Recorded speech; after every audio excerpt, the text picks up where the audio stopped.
Hey guys, welcome to the show today. This is a longer show, and we actually just got done filming it, so I'm sharing this with you now at the beginning of it. But as I went through this show today, it's heavy. It is a heavy show, and especially as you sit with our guest today, and she walks you through a life of someone who's seen things that most of us can never comprehend seeing or experiencing. But, as I sit with survivors and people like incredible women that you're going to get to know today, the thing that sticks out to me is a scripture and the command to mourn with those that mourn and to, lift those in need of lifting. And that's what the Savior did. The Savior bare our burdens. He suffered with us. And I just encourage you to sit with Anita today as she goes through her story, and just bear that with her and know there is real darkness out there. There is real evil that we are fighting against, and there's a reason we are doing this, and there's a reason she is sharing this. Is there are children that are going through horrific things like what she went through, and it is our silence, it is our ignorance, it is our looking away that allows this type of stuff to continue. And we, on this channel, refuse to look away anymore. We refuse to turn a blind eye to the suffering. We refuse to look away in enjoyment and be entertained while these type of horrific things are happening in our backyard to our children. So thank you for everything you guys do to support us and this cause and the many, many survivors that are coming out right now. And thank you guys.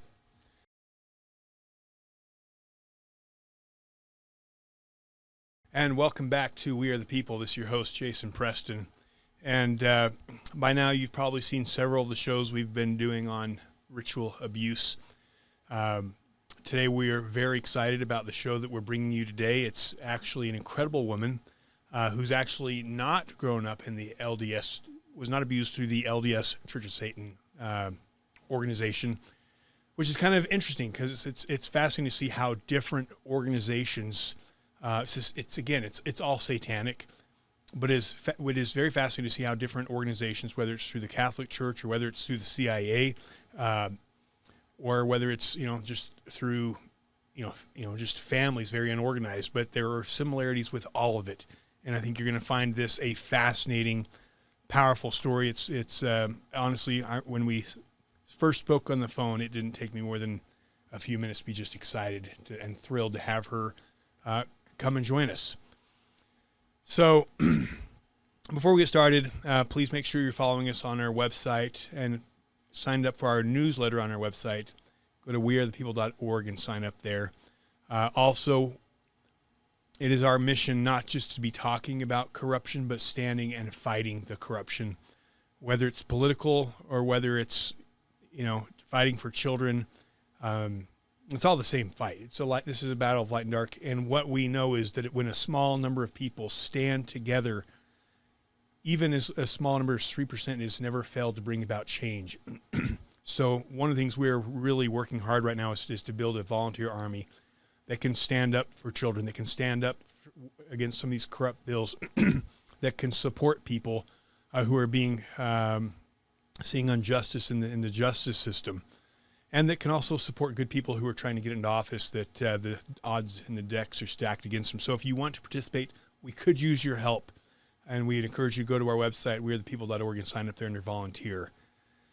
With that being said, I'm going to go ahead and introduce Anita here. So Anita Anderson holds a Bachelor of Science degree with highest honors from Southern Illinois University and has done extensive postgraduate studies in the areas of psychology, counseling, and trauma.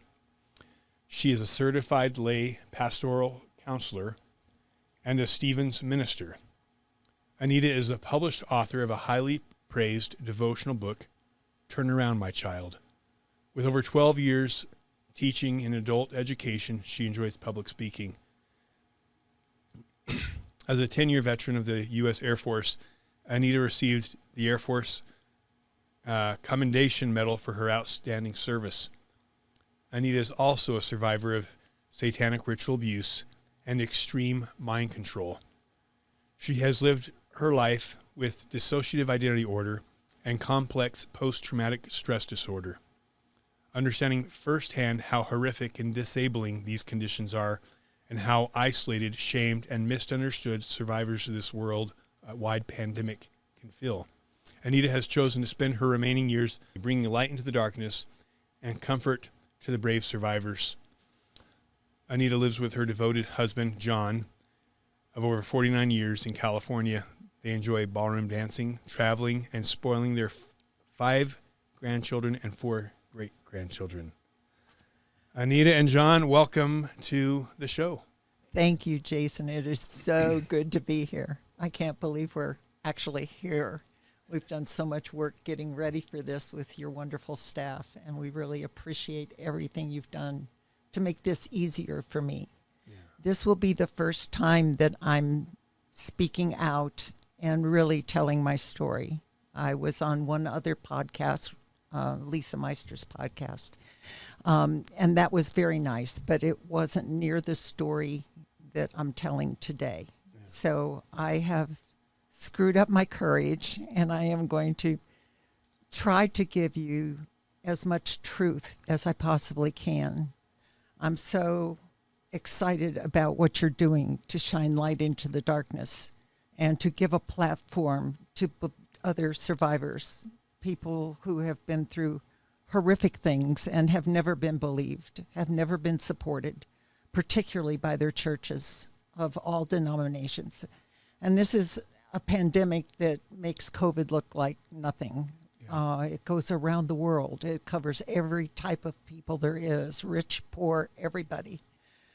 And if they don't know what's going on, we can't do anything about it. You know, in the Air Force, one of the things they teach you is that in order to fight the battle, you must know your enemy. Yes. And we need to know our enemy, and our enemy is Satan and the darkness that's in this world. So yeah. Thank you so much for what you're doing. Yeah, I appreciate you saying that because, you know, the enemy, I come from the political side, and we've been warning people for years about, you know, digital ID and this global, you know, what some of the things the United Nations is doing that will enslave the people with these smart cities and what I believe is leading to, you know, the mark of the beast. And what is behind everything is we look at political parties, but this is not a battle of political parties. You know, I do believe the Antichrist is real. I believe God is real. I believe the Savior is real. And I believe there is, you know, a real evil and that there is an Antichrist that is coming. And I believe the sooner we, you know, the people can recognize that we are fighting an actual organized religion, which is Satan's religion, the more effective we can be at fighting it, because that is what he is trying to do. He is trying to slave the world right now. And it isn't about political parties, because all of these major political parties, I believe they are all worshiping the same master and Antichrist. And I think he's making his way. And I think it is you, the survivors, who are on the front line of exposing this enemy. And that's why I'm so thankful for you guys being willing to come and stand and talk about this, because I think we need to understand the enemy, and no one understands that enemy as well as people like you who have literally fought hand to hand almost with this. Yeah, you know, along the lines with that, I just found in some of my literature, even last night, as I was getting ready for the show today, I found a transcript from a book that gives a definition of mind control and ritual abuse. And we talk about them all the time on your show and on other podcasts. More and more people are getting brave and coming forward, but we seldom understand what those terms actually mean. Right. And with your permission, I'd like to read these. Please. I think it's very effective. Forgive me, I'm old. I'm put my glasses on here. Okay, so when we're talking about mind control, in 1991, the report from the Los Angeles County Commission on Women's Ritual Abuse Task Force reflected their early understanding of the issue by stating, mind control is the cornerstone of ritual abuse, the key element in the subjugation and silencing of its victims. Victims of their ritual abuse are subjected to a rigorously applied system of mind control designed to rob them of their sense of free will and to oppose upon them the will of the cult and its leaders. Most often, these ritually abusive cults are motivated by satanic belief system. The mind control is achieved through an elaborate system of brainwashing, programming, indoctrination, hypnosis, and the use of various mind-altering drugs. The purpose of mind control is to compel ritual abuse victims to keep the secret of their abuse, to conform to the beliefs and behaviors of the cult, and to become functioning members who serve the cult by carrying out the directives of its leaders without being detected within society at large. So that's mind control. And then we go to Wiki to give us the definition of child abuse in the ritual sense. Wiki says this is a brutal form of abuse of children, adolescents, and adults, consisting of physical, sexual, and psychological abuse, and involving the use of rituals. Ritual does not necessarily mean satanic. However, most survivors state that they were ritually abused as part of satanic worship for the purpose of indoctrinating them into the satanic beliefs and practices. Ritual abuse rarely consists of a single episode. It usually involves repeated abuse over an extended period of time. The physical abuse is severe, sometimes including torture and killing. The sexual abuse is usually painful, sadistic, and humiliating, intended as a means of gaining dominance over the victim. The psychological abuse is devastating and involves the use of ritual indoctrination, which includes mind control techniques and mind-altering drugs, and ritual intimidation, which conveys to the victim a profound terror of cult members and of the evil spirits they believe cult members can command. Both during and after the abuse, most victims are in a state of terror, mind control, evil dissociation, in which disclosure is exceedingly difficult. I appreciate you sharing those definitions because I think it's important for the people, especially in this day and age, to understand mind control, because slavery has been something that since the dawn of time has existed. And I see that today it exists in a much more terrifying way, one, through mind control, but two, through this ritualistic abuse. I mean, these people are literally, slaves. And that's one of our missions is to free these people and to wake people up. But I see this as an issue, this mind control. I mean, honestly, I look at the Charlie Kirk stuff that's in our backyard, and I look at it through this lens as well. I don't just look at it as through a political lens. I look at it through a lens of understanding MK Ultra, understanding ritual abuse, understanding covering stuff like this up that's been going on in our backyard for generations. And so to me, this type of looking at what happened to Charlie Kirk through this lens, especially knowing some of the people involved, which I'm not going to talk about, gives me a very different perspective and a much more, put it this way, it makes a lot of sense to me why what happened to Charlie Kirk happened in our backyard. Wow. I'd love to get that story. Yeah. Well, let's do this. And first off, can we thank you guys? I love your hummingbirds. Oh, yeah. We wanted to honor Mary Beth. We saw her podcast, and her story was so moving and so wonderful. And we wanted to be part of the tune. So we got two more voices here that are coming out to hum alongside of her. And we're going to wear our hummingbirds. I love it. Do you know what I love about that the most? And by the way, I didn't have time to get my jacket today, so I apologize. I had my little hummingbird too. But one of the things that inspires me is courage breeds courage. Yes. And I think one of the things that terrifies the enemy more than anything else is the truth, is people who having the courage to come out and share their story. And I know when Mary Beth first came on, she was terrified to come on and share her story. And I've talked to her many times, and I know that, especially early on, she really struggled to see any value, what good could come of her life, of all the suffering she went through. And I know she sometimes doesn't see the beauty and and the beautiful ramifications of her speaking truth, the amount of people she's emboldened to come out and also talk. And that's the beautiful thing is, you know, when you, as people like you come on and share your story, in the mouth of 2 or 3 witnesses shall every word be established. More people Amen. are waking up to, wow, you know what, this is real. And I think your story helps people who are on the outside who have not been touched by this see the validity, but it also helps wake up and inspire people who have been touched by this and encourage them to stand against it, encourage them to come out of the shadows. And so I hope today, as people listen to your story, you know, those who are on the outside who've never experienced this in their life can be emboldened to join the fight against it. But also those of you who have been touched by this, I pray that it'll give you the courage to come and stand against this enemy and this evil yourselves. So with that being said, would you mind kind of sharing your story with our audience? I'd love to. Awesome. I'd love to. Thank you.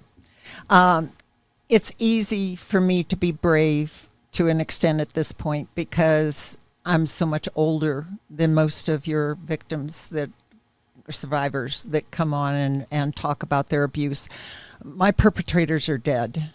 And so I don't have the fear, the very real fear of being pulled back into the cult or being harmed by the cult at this point in my life.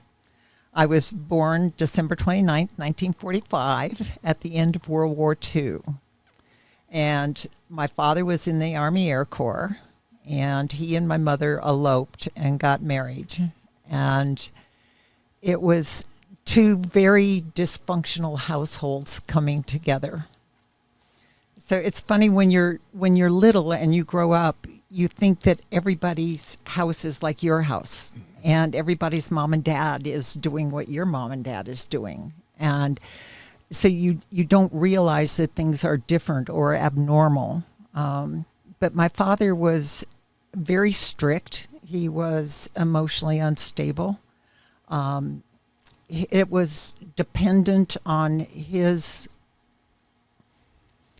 mood as to what was okay and what wasn't okay in the house. He was very controlling.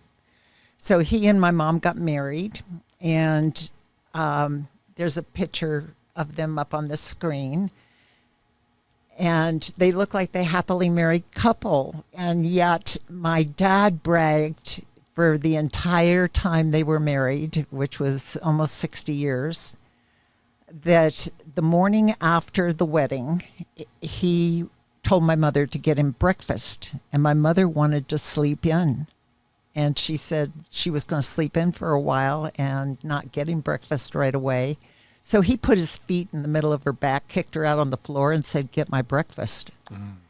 And that's pretty much how the entire wedding went, the entire marriage. They were... my dad was very controlling, and my mother was a victim. So it was her saying, "Yes, dear. What can I get you, dear? How can I help you, dear?" And him throwing a fit, getting upset. There was a time where he came up into our bedrooms at 2 o'clock in the morning because he was angry that we hadn't cleaned our rooms. So he took off his belt and beat us with the belt because we hadn't cleaned up our rooms that day. When we came home from school, we used to watch the Mickey Mouse Club on TV. And my dad would come home from work and walk into the house and change the channel and turn on news or sports or something we weren't interested in, but we weren't allowed to move. We couldn't say anything. We couldn't get a disgusted look on our face, or we'd get beat for it. So we had to sit there and watch whatever he chose to watch until he got to the point where he would say, "Don't you kids have something better to do?" Which meant we better get out of there, and then we would leave. So the picture on the screen now is of me when I was probably about 13. I was maturing early in life.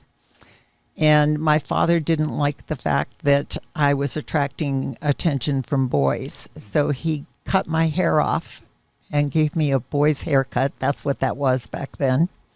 That was my Elvis Presley cut, I guess. so that I wouldn't be attractive to boys. And that way he could control what was going on. So I don't have a whole lot of memory of growing up because I was dissociative at that time. And I have snapshots. I have pictures of things that happened to me. Explain dissociative, and I'm not sure how far along most of our listeners are, and hopefully our listeners are learning about this world because it's a very different world. But yeah, to explain dissociative. Okay. Dissociative is when, actually, I think everybody's dissociative to a point. So dissociation is when your mind takes you somewhere other than where your body physically is for some period of time. So if you're driving to the office today and you're thinking about what's going on and what meeting you're going to have and who you're talking to, and all of a sudden you're in your parking place, but you don't really remember driving there, that's dissociation. If you have an automobile accident and you remember having up to the point where the accident occurs, and then you wake up in the hospital the next day, but you don't really remember the impact. You don't remember the accident. That's dissociation. So dissociation, to me, is a wonderful gift from God that allows us to separate trauma from our day-to-day life. So dissociation is something everybody does. The problem comes in for me because of the barriers, the amnesic walls that get built when the trauma is severe and you're too little to have any other way to deal with it. So typically it happens when you're little, under 5 or 6, and the trauma has to be pretty severe. You have to pretty much think your life's in danger. So then that part of your brain splits off where the trauma is, and other parts of your brain take over, and those parts don't have any trauma. So it's easy for me to sit and smile in that picture because I don't realize that there's anything bad going on in my life. Right. I think my life is okay. It's Right. fine. Right. But there are all these other parts of me that are holding trauma and the bad stuff. So I'm able to go ahead and have a life to an extent, and to go to school and get grades and do dishes and go on picnics and look like a normal kid, when in reality my childhood was anything but normal. Right. And so being dissociative, there would be blocks of your time where you were in this other personality, like your night version. It's like it's an easy, your day version and your night version, but your day version is not aware of your night version. And so if you're ever, your handler, which there's usually a handler, basically, activates your other side, one of your other, personalities. And let's say you spent a whole day in that other personality. The next day, your conscious self would not be able to remember anything that happened that day. Right. Sometimes. Sometimes you remember parts of it. I've had times where I've gone to the grocery store at 8 a.m. and I'm still there at 3:30 in the afternoon, and I have no knowledge that I've been there that amount of time or what I've done during that amount of time, but there's nothing in my cart that I wasn't supposed to buy, and I didn't do anything wrong, so I was just there, but I don't remember it. One of the biggest dissociations for me is I have a part of me that goes to school, and whatever part of me goes to school does it very well. I get really good grades, and I went to school through a bachelor's and a master's and lots of study, and I have no recollection of ever going to school anywhere. Grade school, high school, no friends, no teachers, no subjects, no books, ever. Okay, so I appreciate you kind of sharing that on dissociation. So obviously there's a lot going on in your life through this that I think you're going to probably help us understand, but walk us through a little bit of your life, some snapshots of growing up. Well, it was very weird growing up in such a dysfunctional home. Things were not, quote, normal. I remember some specific things that I thought were very unusual. We were living in Jackson, Michigan at the time, and I was in third grade. And I started first grade at 5, so I was about 7, 8 years old in third grade. And I evidently asked the wrong question at the wrong time. So my father decided it was time for me to understand about sex. And he took me into the kitchen, closed the door. He and my mom sat on the other side of the kitchen table, and it was like, uh-oh, you're in trouble, you know? And he said, you know that hole you have down there? And I said, you mean where I pee? And he said, no. And I said, you mean where I go poop? He said, no. I said, no, I don't know what other hole I got down there. And he said, well, you've got another hole down there. And when a man and a woman really love each other very much, the man takes his penis and he puts it in that hole. And then they make a baby. And I said, I don't want anybody peeing in me. Shouldn't laugh. But. And he said, he's not going to pee in you. That's not the way it works. And if we have to, we will show you. Your mom and I are ready to show you what scared me to death. I didn't want to see anything like that. So, yeah, that's a little... You know, this is a little bizarre. Like, where did this come from? Around the same time, I had a little girlfriend that Did they? No, they didn't. No. Jeez. No, I said I understood. I understood everything. I had a little girlfriend that I used to like to go play with. We were in her basement. We were playing dress up. And somehow we were playing like we were married. And I was the husband and she was the wife. And I was getting very sexual with her and explaining how husbands and wives do when they're married. She went upstairs and talked to her mom, and her mom asked me to leave, and I was not invited back again.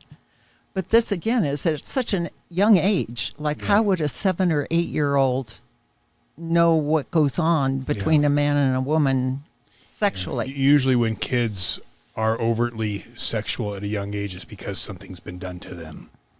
Usually. But of course, I didn't know.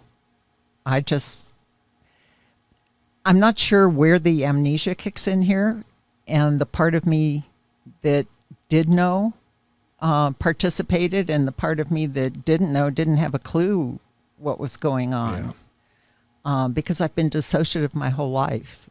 So my life was very controlled. My father determined when I could wear a Tampax. My father took me out in the backyard when I was about 9 years old. We had moved to Avon Lake, which is a story in its own right. And he took me out on the side of the house and he said, run.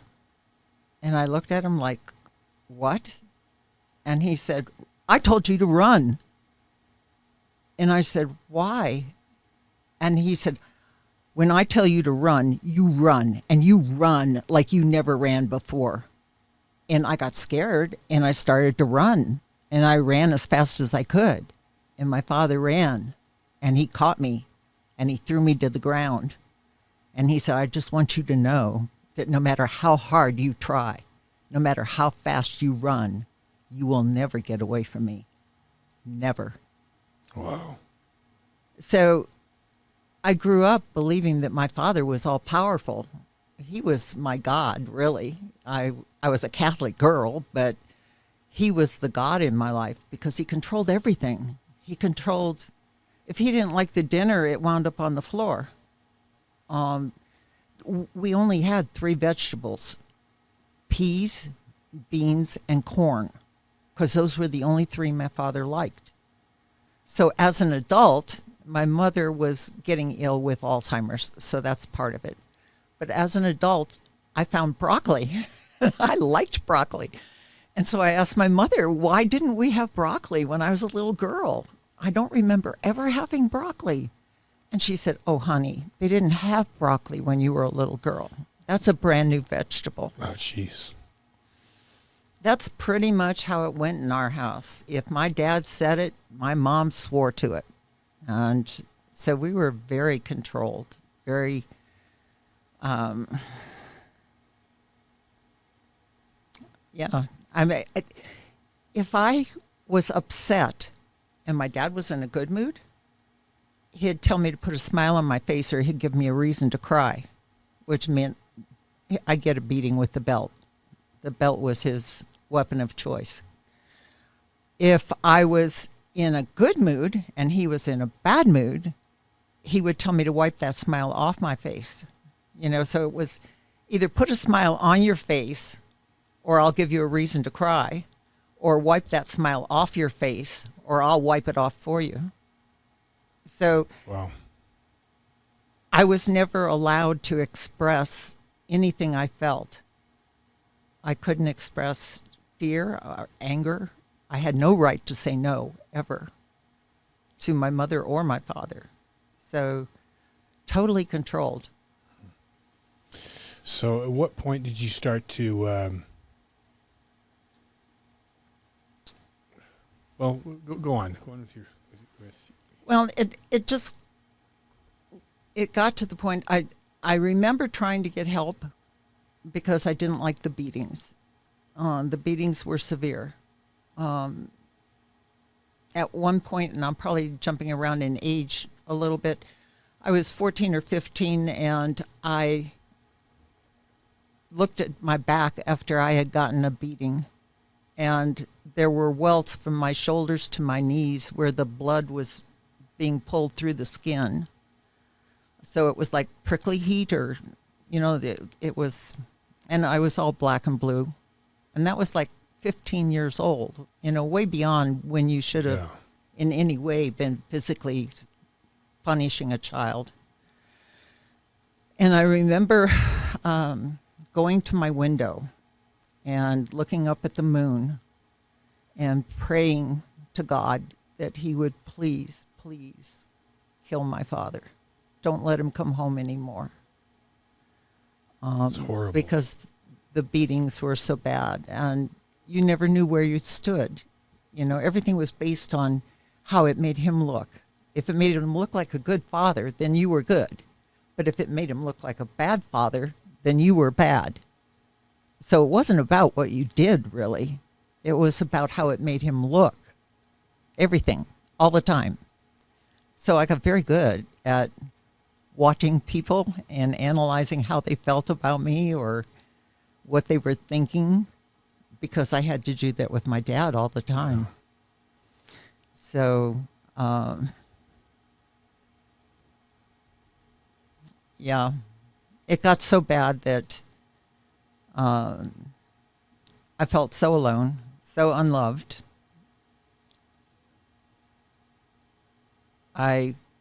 When I was 15, I took arsenic trioxide out of the chemistry lab at school. And my dad had some capsules that he was taking for pain at home. And I emptied the capsules and put the arsenic in it and took the capsules to kill myself because I wanted to die. I didn't want to live anymore. And then after I took the capsules, I, being a Catholic girl, got very afraid that I was going to go to hell for killing myself. And so I went and told my mother what I had done, and she got upset and called somebody, and I wound up at the hospital, and they pumped my stomach. And then my dad came to see me at the hospital, and he looked at me and he said, God damn it, if you're going to do it right. Do you have any idea how much these effing bills are costing me? Oh my gosh, are you kidding me? No. So I refused to go home. I told them if they sent me home, I would kill myself. And so they sent me to a state mental hospital.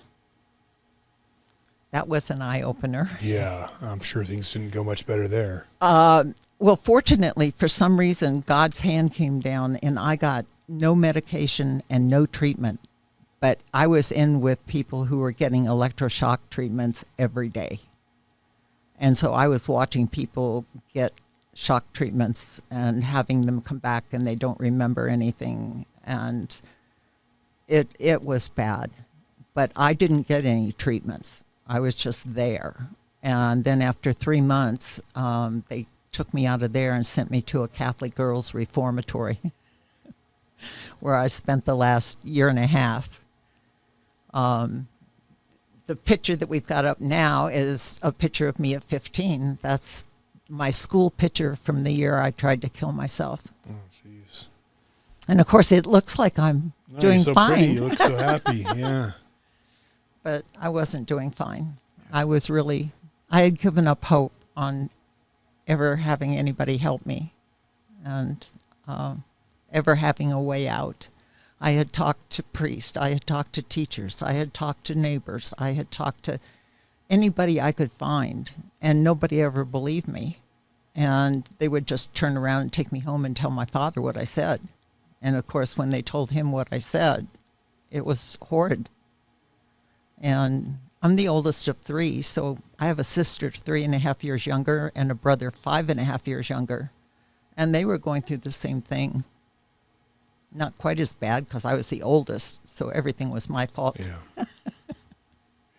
That was my junior year of high school that I tried to kill myself. And that was the first time I tried to kill myself. I think over the course of my life, there's probably been 7 or 8 different times. A lot of despair, a lot of hopelessness, not only for me, but a lot of my parts.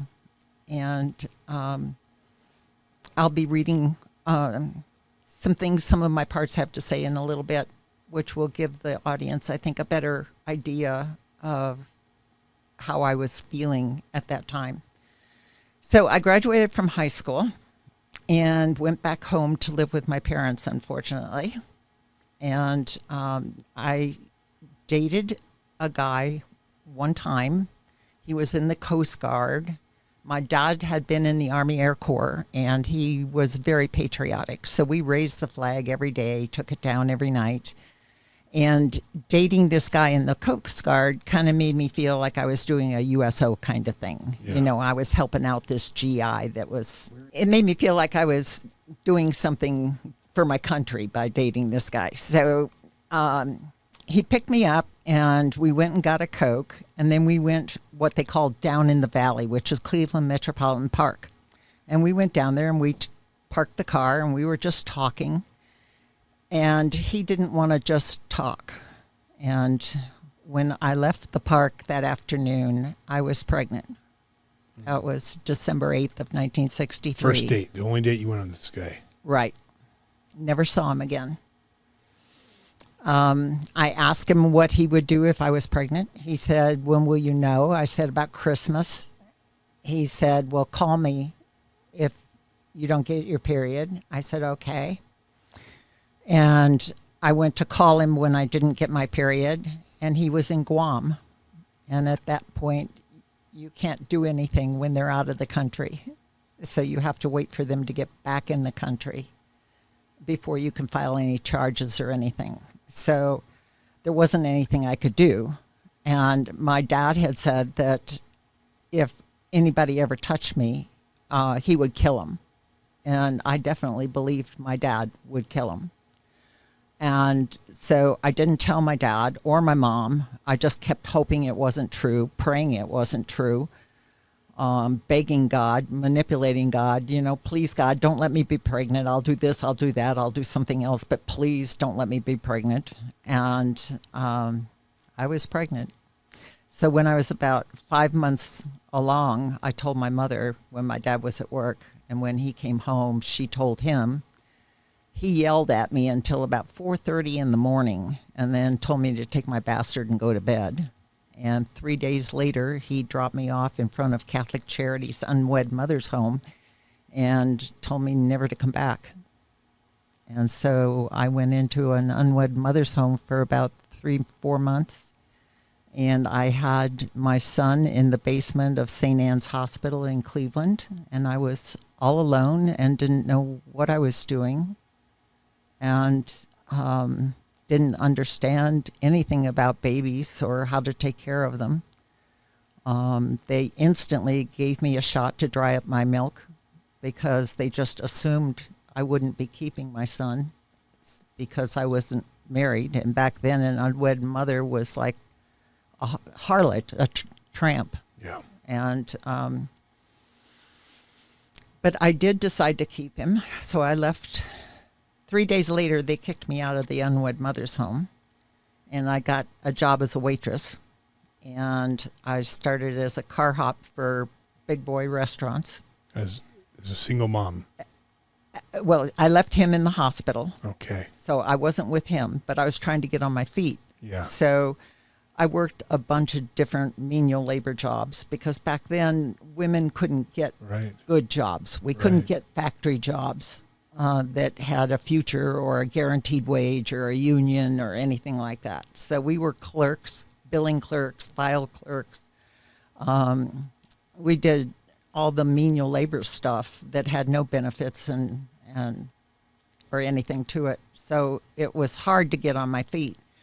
When he was 3 months old, he had pneumonia, and they told me that if I didn't come get him, they were going to take him away from me.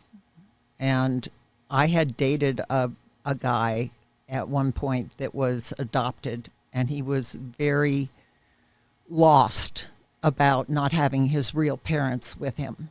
And so I didn't want my son to think that I didn't want him. And so I decided to keep my son. And I just went out and lived with whoever I could live with for however long I could stay there. It was the two of us, not knowing what we were doing, or sometimes living in our car. I mean, I was homeless 18 and had a baby. So, yeah. So that was challenging. So over the next, until I was 27, I gradually escalated my jobs and got better jobs and better paying jobs. And I went to the library and taught myself typing in shorthand because they had typewriters in the library you could borrow. And so I worked my way up to where I was an administrative assistant. And that was 1972. And then the military opened up to female with dependents. And that was like, hooray, because if I could get into the military, I would get equal pay, I would get benefits, I would get medical, dental. And my big fear was that being a single parent in Cleveland, Ohio, if I got sick or injured, I was going to lose my job. And if I lost my job, I was going to be on welfare. Yeah. And when you're on welfare in Cleveland, Ohio in 1964, you're staying on welfare. They didn't have any educational programs or babysitting programs. They trap you on it. Yeah. So you were just stuck. So the military opening up to females with dependents was really important to me. And I applied and I was denied. And I applied again, and I was denied again. And I applied the third time, and they told me, you can't apply anymore because we're turning you down again. They didn't have to tell me why they were turning me down, and they didn't really have a good reason to turn me down because my test scores were really high. But they turned me down. So I wrote a letter to my congressman because I was 27 and not 17.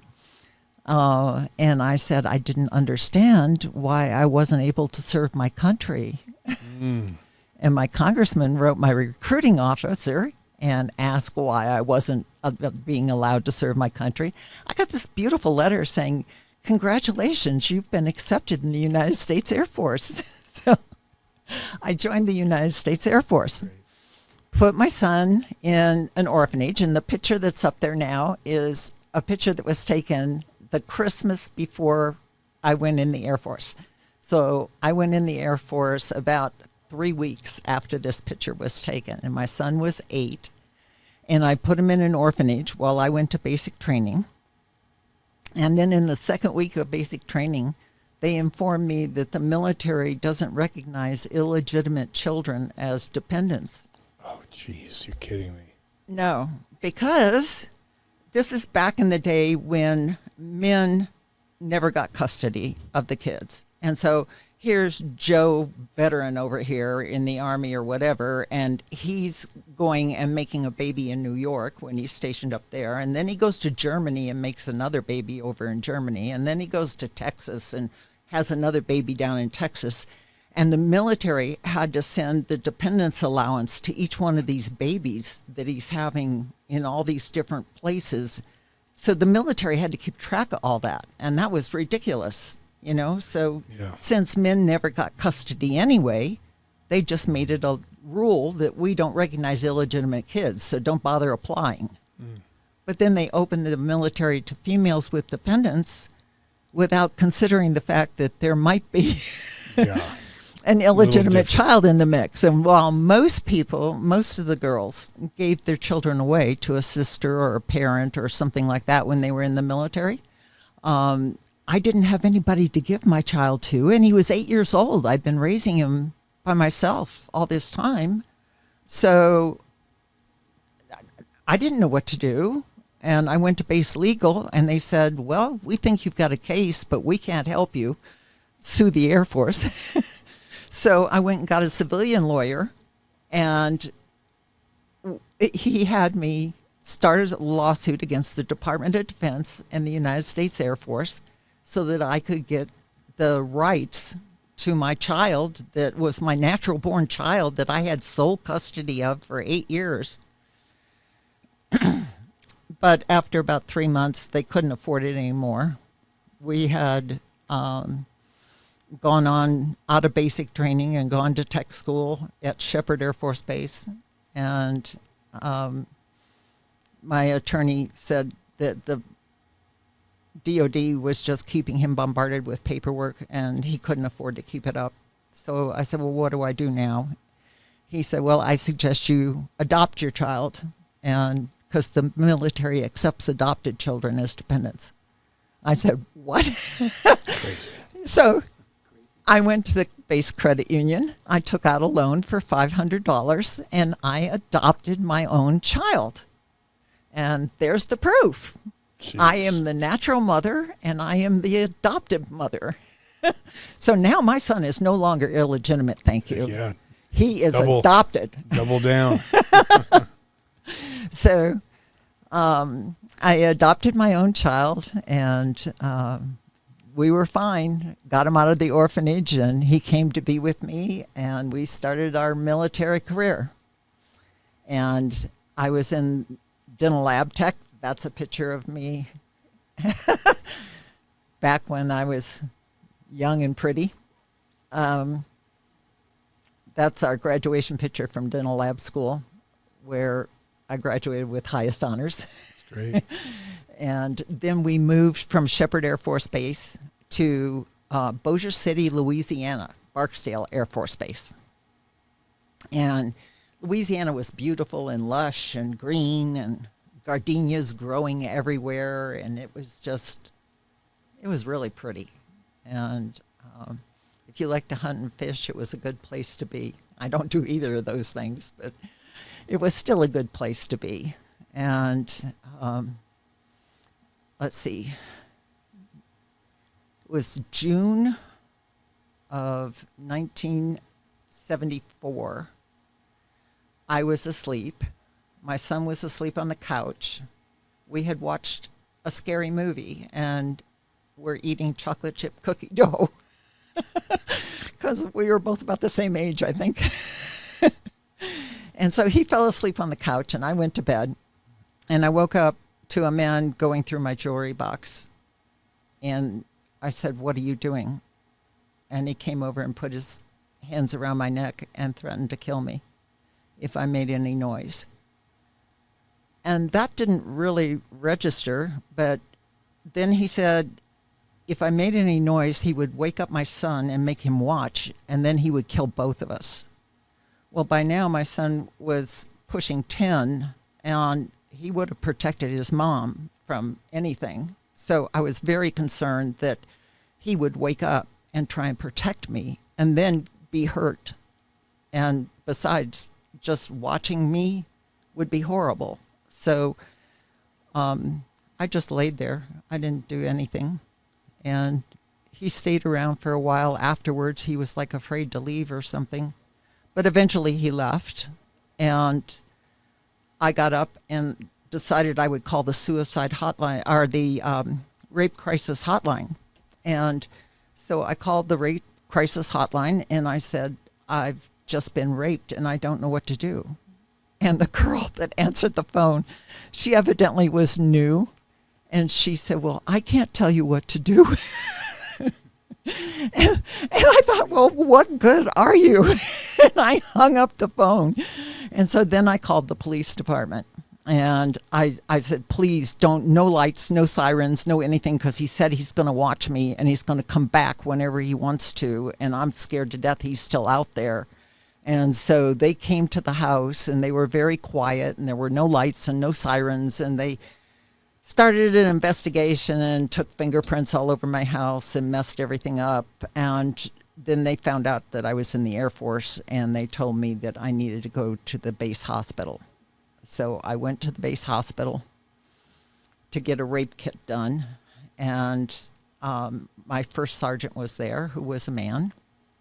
And my commanding officer was there, who was also a man. And neither one of them would even look at me as I walked in the hospital. And they took me back to a back room where they did a rape kit, which is extremely humiliating. And after or as part of the rape kit, actually, they had a young man from the base photo lab, 18-year-old kid, come over and take pictures of me naked front and back for the rape kit. Jeez. So after the rape kit was done, I got in my car and I was heading home. And by now it was later in the morning and the stores were open. And I stopped by Kmart and bought a .38 Smith & Wesson and the bullets to go with it, because the police had told me, why didn't you protect yourself? And I said, well, it wouldn't do me any good. I came from Cleveland, Ohio, where you can't protect yourself. You know, it's always your fault.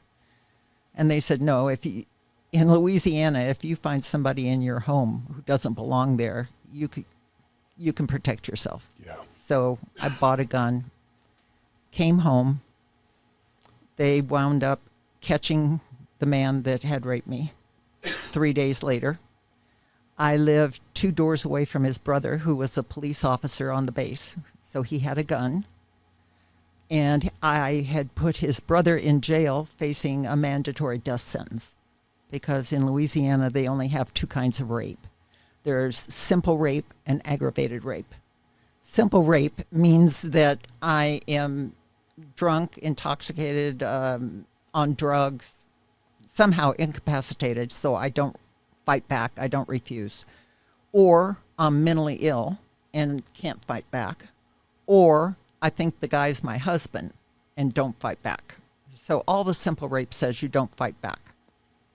Aggravated rape says that he has the means to do serious bodily harm and the means to carry it out.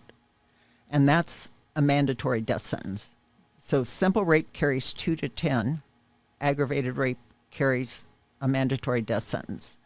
I had put this very different than Utah. Utah, we let people get away with anything when it comes to that stuff. It's disgusting. Well, in California we do too, Yeah. but this was a long time ago. So, yeah.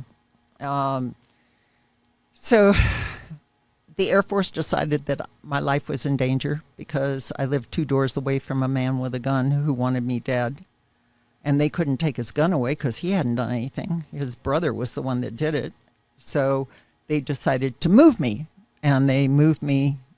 They said, where do you want to go? I said, Ohio. So they gave me orders to Riverside, California. And I went home to Ohio to see my parents before I came out to California. So my son and I were driving cross country. And I had leave time saved up. So I wanted to be close to family, but the family I chose to be close to wasn't a very good one. So first thing my father said is, for God's sake, don't tell anybody what happened to you, because I don't want any of my friends knowing my daughter's a slut. And he informed me that if I got raped, I must have asked for it. So keep it quiet and don't tell anybody, and leave as soon as you can. So we finished our trip to California and got to Riverside. About 6 months later, I was called into my commander's office, and I thought it was because of my debts, because in Louisiana, my rent was $35 a month. In Riverside, California, my rent was $125 a month, and my pay had not gone up. So I was having debt problems. And in the military, if you have debt problems, you can be in real trouble. So I thought it was because of my debt problems. He called me in and he said, I guess you know why you're here. And I kind of told him the truth, because I said, no, I don't have any idea why I'm here. And he slid a subpoena across the desk and showed me that I had been subpoenaed to go back for a jury trial for the rape. I had no idea this was coming, and it really threw me. I couldn't even think straight. And I spent a couple days in the base mental hospital trying to figure out what I was going to do. Because back then, the way they defended the rapist was to make the victim out to be a whore, and therefore you deserved it, just like my dad said. And so I knew if I went back, that's what was going to happen. And if I didn't go back, he got off scot-free. Nothing would happen to him. So I had to make the decision to go back, and I did. And there's my orders telling me that I am going back to testify in a trial, 12 days permissive TDY, so that I can go on this trial. So I got there, and I was in the courtroom. They brought him in. He was in an orange jumpsuit. His hands were handcuffed. His ankles were shackled. He was looking down at the floor. I honestly felt sorry for him. He just looked so hopeless. And as soon as they saw me show up, he took a plea deal. He pleaded guilty to simple rape, which carries 2 to 10. And I got to go home, so I didn't have to testify. Praise God. And I got to go back to California. Then I got a letter a little while later, and it says that Mr. Thigpen got 15 years at hard labor in Louisiana Department of Corrections. And the reason he got 15 is he was on parole from New York for doing the same thing. So the 2 to 10 turned into 15. I mean, that's better, but I'd like to see more than that even. So shortly thereafter, I met this wonderful stud muffin over here. And I thought he was a pretty handsome guy. And I invited him to dinner. And he never left. And we were married 6 weeks later. And that was 49 years ago. I love it. I love it. So needless to say, we were not good Christians at the time. But about a year after we got married, we became Christians. And it was very serious. We heard that God hated divorce. So we promised God we would never get divorced. And we took that promise very seriously. And when you promise God you're never going to get divorced, you better find an answer to those problems you're having. Yeah. So if it wasn't for that commitment, I don't know that the marriage would have lasted, but we took that very seriously. Yeah, so good for you guys. Good for you guys. Yeah. So then I started going to therapy because of the rape. Our sex life was difficult because of the rape, I thought. And as I went through therapy for the rape, I gradually started to learn that there was other issues going on. And so, long time later, 1989, I was in my therapist's office. She was a Christian therapist. She had a feeling that something had happened when I was 3. I believe God was telling her something happened when I was 3. And there's a picture of 3-year-old me. And she kept asking me what it was. She said, can you go back to when you're 3? Just close your eyes, relax, go back to when you're 3. I was getting nothing. And then all of a sudden, I could see this bathroom in my mind's eye. And it was an old-fashioned, all white. And there was a sink on the right-hand side. And then there was a toilet. And then there was a bathtub across the back wall. And she said, who's with you? And I said, nobody. And she said, look again and see if you can see who's with you. And it took a while. And all of a sudden, I didn't know who was with me, but I knew that I was being forced to perform oral sex on a man. And humiliation and shame and terror and sobbing and not understanding, it just overwhelmed me. And she said, who is the man? Look at his face. There's no face. There never was a face. I still don't see a face. But all of a sudden, this voice in my head cried out, Grandpa, Grandpa, Grandpa, just louder and louder. And my father's father wasn't in the picture. He was a Skid Row alcoholic. He and his mother had gotten divorced, so he wasn't around. That only left my mother's father, and that's my mother's father and my mother's mother. My mother's mother was paranoid schizophrenic and in and out of mental hospitals her whole life. My mother's father was a devout Catholic who went to Mass every morning, not every Sunday morning, every morning of his life. They had 4 children. The oldest ran away, got married, never came back. The second oldest married a man who molested all their girl children. The third one was a son who was a womanizer, had 4 kids, and slept with everybody he could get his hands on until he died of cancer in his 40s. And the 4th child was my mother, who was the baby. And the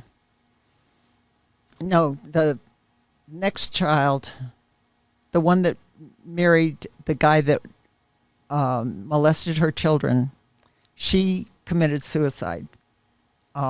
It's thought that her husband had an affair with my mother by her children. And then my mother was the baby. And my dad said when they got married, she wasn't a virgin, but he didn't care. He loved her so much that he married her anyway. I personally believe that her father molested her. My mother has virtually no memories of her childhood whatsoever. She believes her father was a saint, and that's all she would ever say about him. He was a saint. And that's why she treated my father with such respect.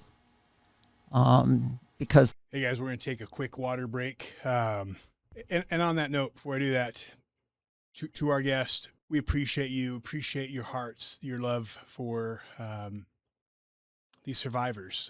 And I will tell you this, these are very real people, and they go through it, and they pay a very high price, not only to come and share their stories here, but oftentimes afterwards, they're the adversary and people around them try to sometimes make their lives hell. And I just want to let all of our survivors know out there how much we love and appreciate them, and appreciate those of you in the comments who shower them with love and are out talking to people.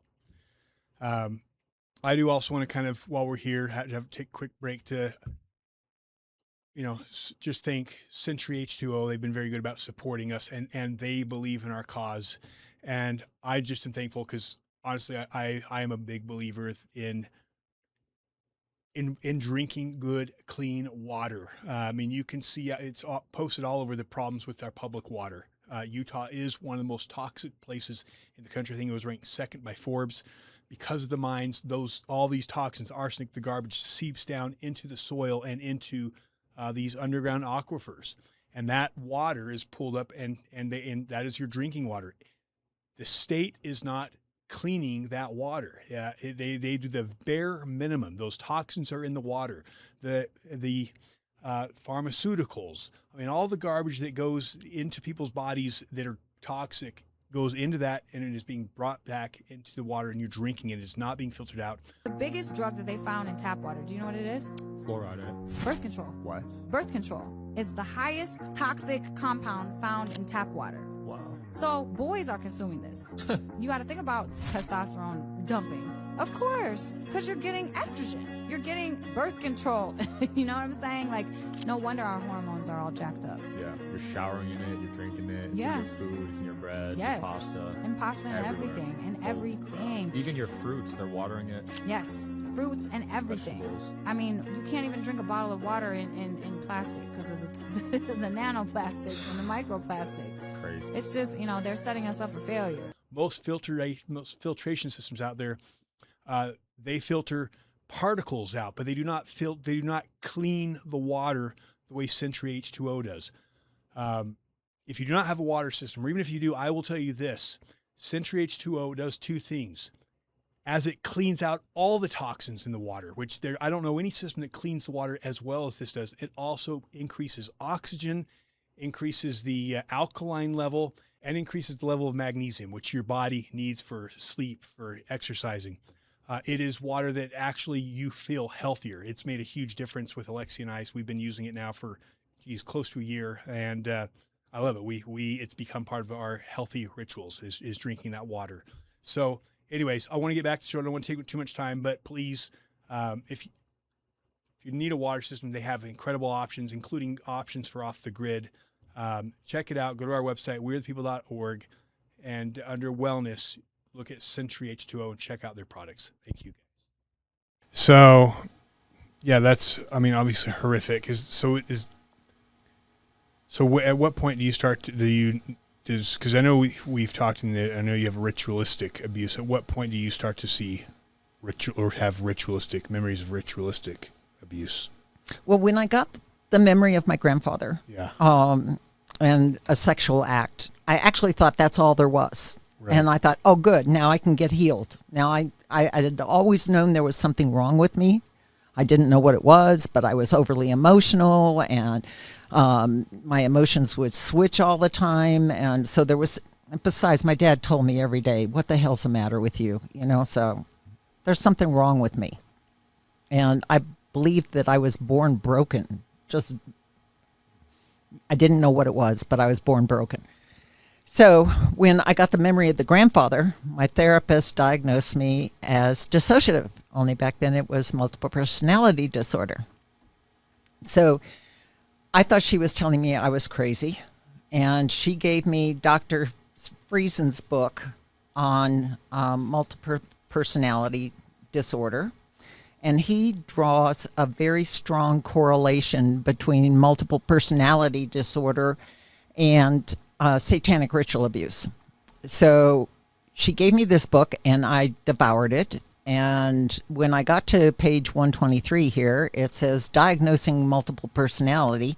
And he has like 18 characteristics. And the first column is for somebody who's multiple.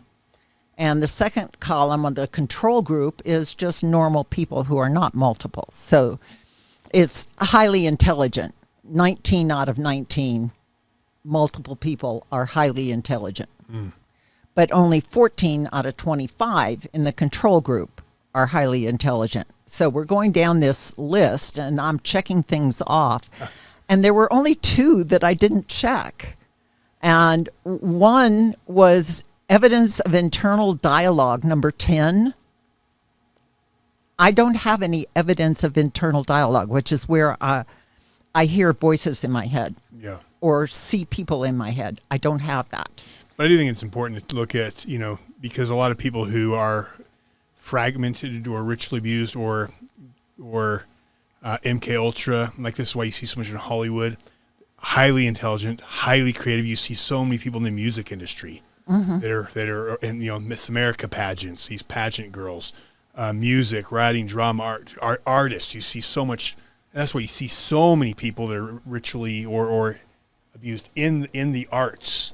So I think it's fascinating that it shows that they're 19 out of 19, always very high there versus controlled. Not that all people in the arts, all people musicians are, but you have a high percentage of them in the arts, in Hollywood, musicians, clear, you know, here in Utah too. And it's just one of those interesting things about this stuff. Yeah. Well, this book gave me the courage to look at myself as a multiple personality person. And it made sense. Now, all of a sudden, my life is starting to fit. I'm starting to, you know, life for me as a dissociative person is kind of like having a 5,000-piece jigsaw puzzle. And it's dumped out on the table, and all the pieces are upside down, or most of them are.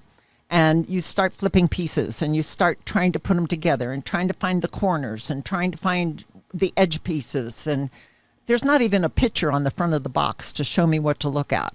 But something's wrong with me, and I'm all these trying to find out what it is. So there's all these different sides of you that are very different. Yes. Yeah. And that comes from the fracturing, the torture, when they torture. And I think we'll get into that. But, well, this is a very Dr. important part of the conversation. Dr. Friesen's book made me comfortable with being multiple. Okay, so now I'm comfortable with being multiple, but there's a whole army of people out there who are not, because the false memory syndrome people are going to hit any minute now. About 1991, 1990, they hit. And this is a group of perpetrators who are dedicated to making the world believe that there is no such thing as retrieved memories. Right. Because this started coming out around this time, the Satanic Panic, when people... That's the reason this is important, because the more we talk about this, the more it starts to trigger and wake people up. And this was happening in the 80s and the 90s. One of the things that you had a couple of parents whose kids were outing them, and they were the ones who came up with the false memory syndrome. They were actually perpetrators. Right. And now all of a sudden, the mainstream world, those who named it Satanic Panic, oh, this is legitimate science. Yeah, you know, there is no such thing as false memory syndrome. Right. It doesn't exist. I mean, people who go through trauma, it is a natural part for your mind to cut it off and protect yourself from it. My wife literally has a year of in her life she can't remember.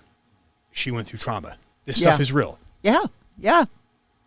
But the satanic ritual abuse and all this stuff, the satanic panic comes and it affects my Christian therapist.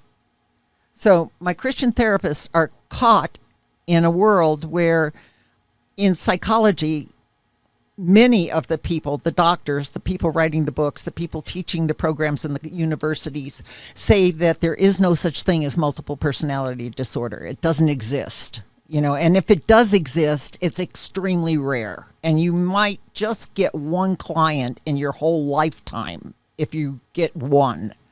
And there is no such thing as retrieved memories. They're making it up, you know, like... Who wouldn't want to decide that they had been raped repeatedly to get attention? I mean, I just have to put that to bed, because I've dealt with so many survivors, and I will tell you, no good comes it from their end. No good comes it. They don't get justice. Never they get justice. They get ridiculed. They lose their family members, because usually it's family members who are doing it to them in the ritualistic side. They lose their family. They lose friends. Everyone thinks they're crazy. There is no upside. And that's why I respect, you know, the survivors who come and have the courage to do it, because there is no upside. Right.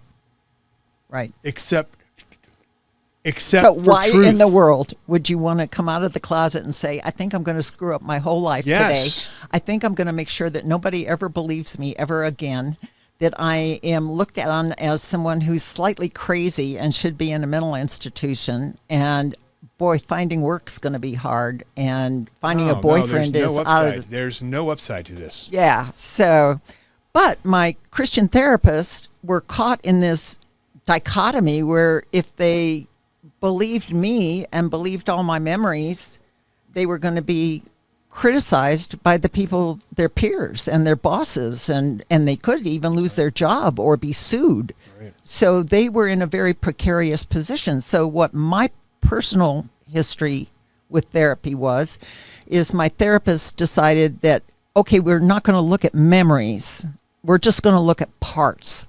We're going to look at how many parts do you have, and how many alters do you have, and what are their names, and what are their jobs, and how old are they, and when did they come to be. Okay. But we're not going to worry about the memories because we don't know if those memories are really true or not. So we're just going to let the memories be. You know, if the part thinks it's true, that's enough. We'll just leave it that way. This did tremendous harm to me.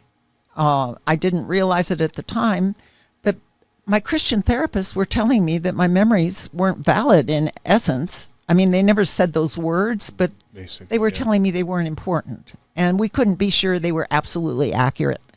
And so I discounted what my parts were telling me. And in doing so, I discounted satanic ritual abuse because I really wanted to deny satanic ritual abuse. I did not want to be a victim of satanic ritual abuse, anything but that, you know. So having a therapist tell me that I couldn't trust my memory was perfect. Great. I won't trust my memory. So now here I am all these years later, going back and looking at all the memories that my parts did give me. And they are true, valid, accurate memories that I should have paid attention to 35 years ago. But because I was told they weren't important, I didn't. So this slide shows a list of parts that I had back then. It varies some. I've got more parts since then that have showed up. Mike is my main protector. He's a big macho 35-year-old, rides a Harley kind of guy who swears a lot, really loves the parts of me that are little, takes really good care of them, makes John very angry because John doesn't like his foul mouth very much. Pathetic is the part of me that attempted suicide. She's very plain looking. Sarah is her sister part. She's strong and mature, and she protects Pathetic. Sarah is the one that calls 911 when we attempt suicide, or she tells the neighbor that we're slicing our wrists. She's the one that ruins everything, so I can't commit suicide anymore. So I've pretty much given up on suicide because she blows it every time. Jamie is precocious 15-year-old. Kathy's married to John. I had to have somebody that could be married to John. Some of these parts were made by other people. Some of these parts were made by me. Now, explain that. Yeah. When I am too young to have a way to deal with life, and I create a part to take the trauma. Sometimes that part is me not wanting to look at the trauma, and sometimes it's the handlers or the bad people creating a part that they want to manipulate to do trauma or to do something in the cult. So there's two ways that parts are created. But once I know how to create parts and that works well for me, I just keep creating parts. So when I needed a part that could be a wife to John, even though sex is horrific for me and I don't like to think about it or look at it or do it, but now I'm married to somebody who wants to do it and is entitled to it and should be allowed to enjoy it, I need somebody that can fill that role. So Kathy, married to John. So when John needs a wife, Kathy's right there. My case is solved. So I don't have to go to bed with John. So I want to talk to John on this. Let's pull the microphone to John. All right, John, you're getting married. You get married. You think you're marrying. I won't say normal because nobody's normal, right? But you're definitely not expecting this. Right. How has her parts? How have you seen that? Like she says, you don't like Mike. Would you like to our listeners? Like I'm trying to understand what this looks like. What does this look like to you? What do you see? How do you see her parts? Well, of course, I recognize the different personality traits, the characteristics, and yet at the same time, I'm dealing with the master deceiver, which is Satan, and there's denial that this is real, and so, I kind of ran away from it. I mean, I didn't want to deal with it or acknowledge it, and so it's a transformation that's taken years to realize what's happened to Anita and to validate her feelings and her memories and what she's gone through. And so, this has been going on, I guess, with her and I acknowledging this since 1989. And yet at the same time, we kind of broke away from it. And I don't remember exactly when that was, but at some point she got fed up with her therapist and just said, we're going to shelf this and not deal with it and address it.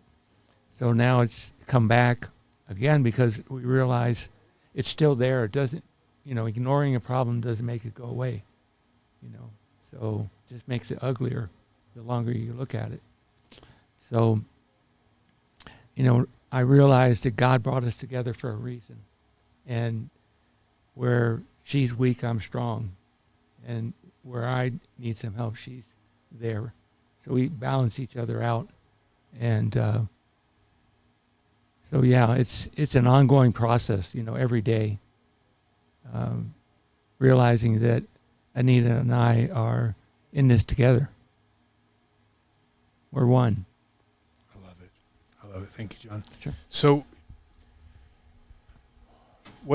I obviously know there was ritual abuse. Where does that fit into this? So my therapist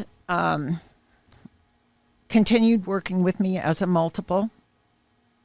Because of Friesen's book, she had an idea that she was probably looking at SRA. I probably had less of an idea that we were looking at SRA. I really didn't want that to be an option. It was okay to be multiple, but not SRA. I mean, that really scared me. So it was probably about 3 weeks after the first memory that once again, she was kind of listening to the Holy Spirit and trying to do what God wanted her to do. And she was asking me to go back to an age point and tell her what I was thinking, what I was feeling, what I was seeing. And on this particular occasion, the first thing that impacted me was cold. I was cold. And then gradually this picture forms in my mind where I'm little and I'm on an enamel table, like a kitchen table that has wheels on it, and it's white. Do we need to do a disclaimer, trigger warning here? Is this? That's probably a really good Okay. idea. So Yeah. So just a heads up. And I would say by the time I get to the end, no children at Okay. all. So I felt this cold, and it was enamel, and it had a chip broken out of the side of it, and it was black underneath where the chip was broken. And there were people on either side of the table, and I'm laying on the table on my back, and I don't have any clothes on. And the people on the sides have hooded robes on, and they're holding the table, and they're holding my ankles. And there's a man dressed like Jesus with a beard and the gown kind of clothes at the end of the table. And he's saying, Jesus loves you. And he's raping me. And with every thrust, Jesus loves you. Jesus loves you. Jesus loves you. So my therapist, after I got that wonderful memory, she said, Anita, Jesus isn't mean. He isn't a bad guy. He wouldn't do that to you. Just let him come in and put his arms around you and comfort you. And I left screaming. I can't imagine. deal with Jesus. Yeah. So the name of Jesus was horrific for me. I don't want to hear the name of Jesus. I don't want to say the name of Jesus. I don't want to pray to Jesus. I don't want anything to do with Jesus. And even worse than that is when she went to pray over me, and she's praying the blood of Jesus. I pray the blood of Jesus. And for me, the blood of Jesus is very graphic. Somebody is literally pouring blood on me.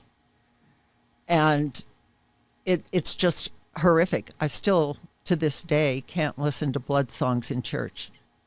If they start to play a blood song, I've got to leave. I noticed when we had prayer beforehand, you guys used Yeshua instead. Is that something that you... We actually quickly changed to the Lion of Judah because so many of my parts were little.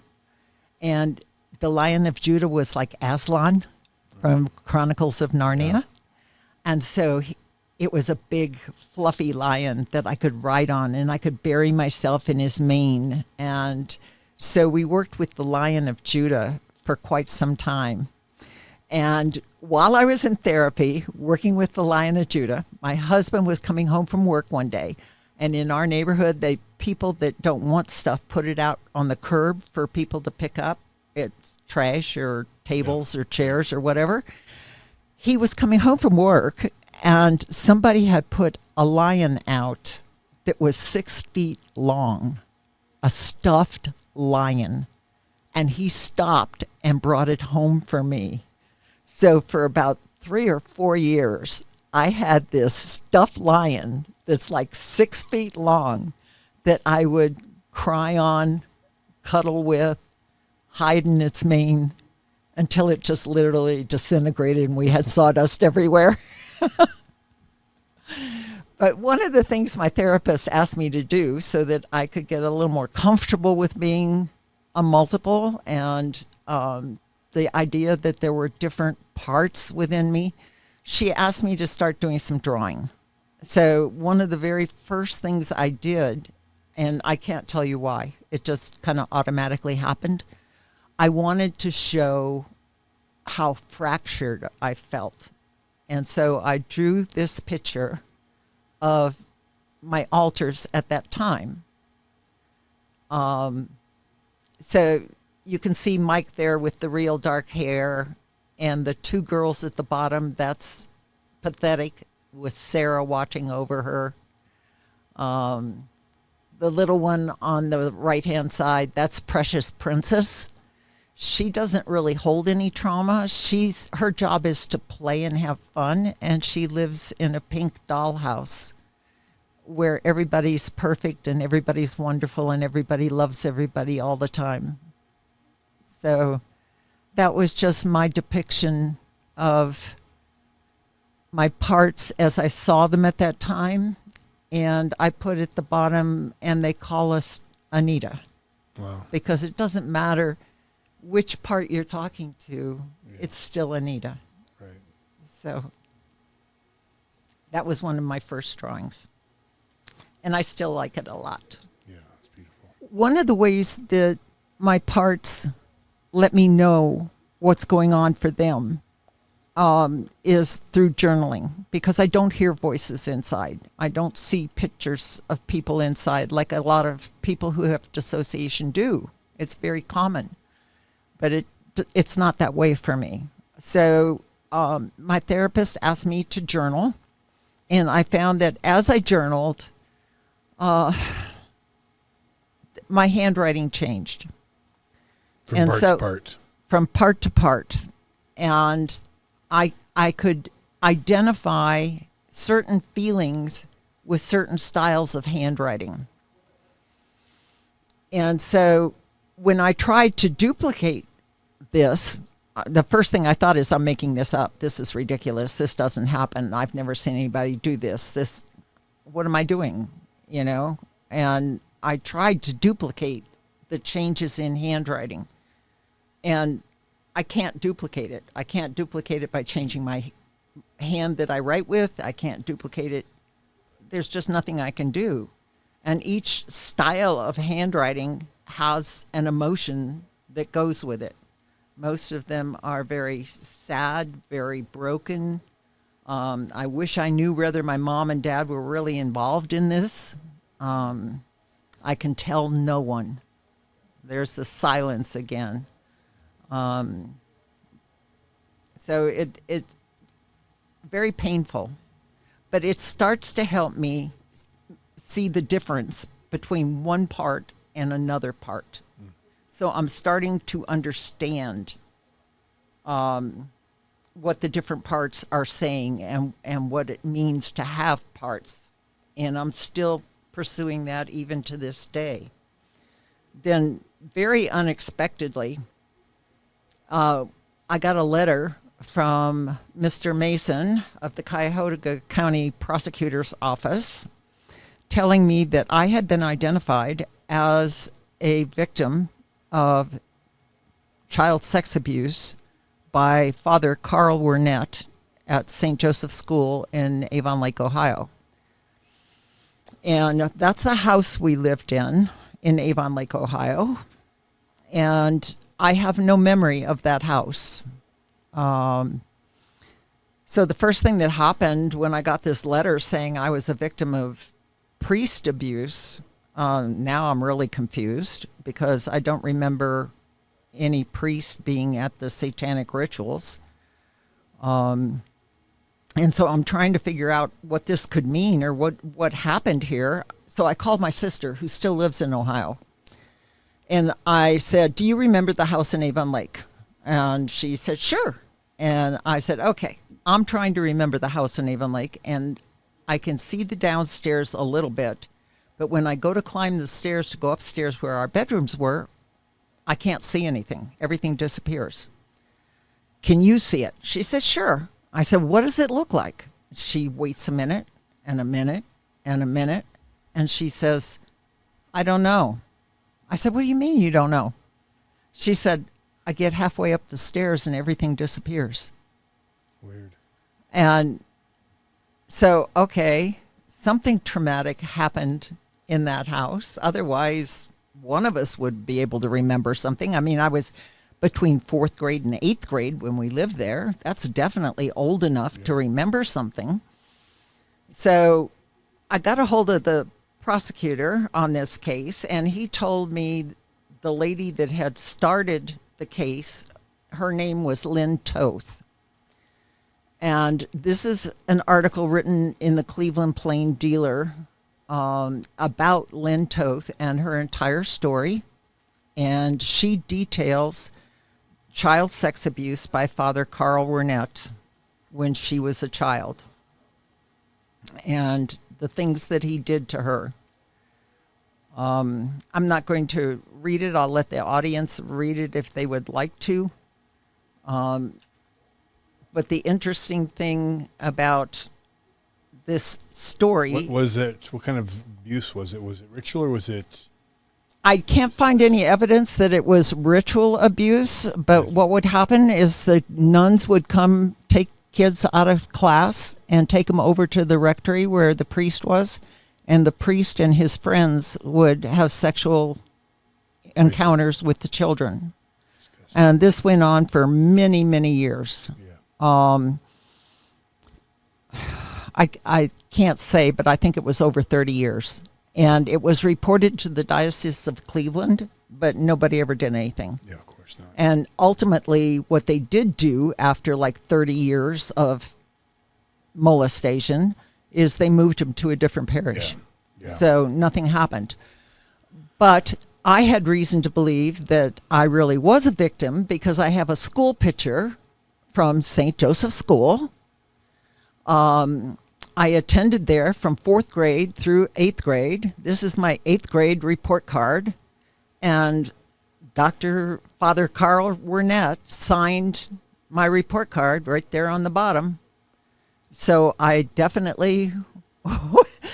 was definitely in the school at the time he was molesting, and this other person is saying I was a victim. I don't have any reason to not believe her. Well, you probably had trauma written all over you because of trauma you and people like that prey on. Do have a memory girls. of Father Wernett going to confession to Father Wernett, probably 7th, 8th grade, and confessing to him that I had impure thoughts. Oh, I'm sure. And he told me God would not forgive me for that.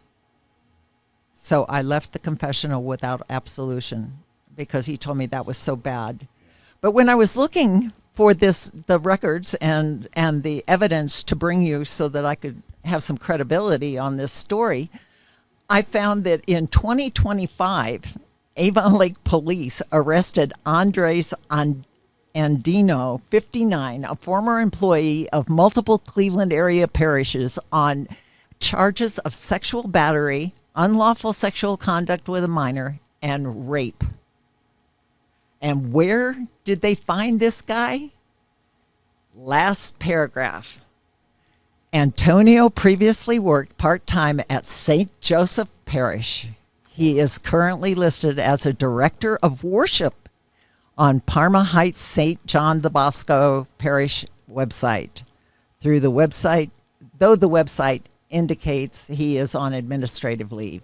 So here we are in 2025, and they are still hiring sex Pedophiles. offenders and not vetting them on the exact same property where I was molested in 1958. It's just, okay, does this story ever end? You know, it just never gets to the point. So John and I decided to take a trip to Ohio to talk to Lynn Toth because it seemed very credible that I was part of this story somehow, and I wanted more information. So we went to Ohio. We stayed at my sister's house. I talked to Lynn Toth. I talked to my sister. My sister and I decided to have a meeting where we would get together and compare all the weird stuff that didn't make any sense about our childhood and see what we could put together out of this jigsaw puzzle. So the day we were supposed to meet, we had a terrible fight, and I almost left. It was real satanic warfare. Finally, she was a Christian and I was a Christian, and we decided that Satan was trying to keep us apart. So we went ahead and got together. We prayed. We started talking about stuff that didn't make any sense, that we could try to figure out what happened in our lives. And I got the idea to draw a picture that my therapist had asked me to draw several years ago. And she said, Anita, I want you to draw a picture of a little girl getting ready to go to a ritual. And it meant nothing to me, but okay, so I did this rough sketch, and I came up with a little girl with my little girl haircut. Every little girl always has that same haircut, which is my three-year-old haircut. And a woman's fixing her, and a man's standing in the way by the doorway in a bedroom in the house I can't remember. And the drawing meant nothing to me, absolutely nothing. So I put it away. But while I'm talking to my sister, I got the idea to sketch it out for her. So I took a brown grocery bag, and I sketched out the same scene on the grocery bag.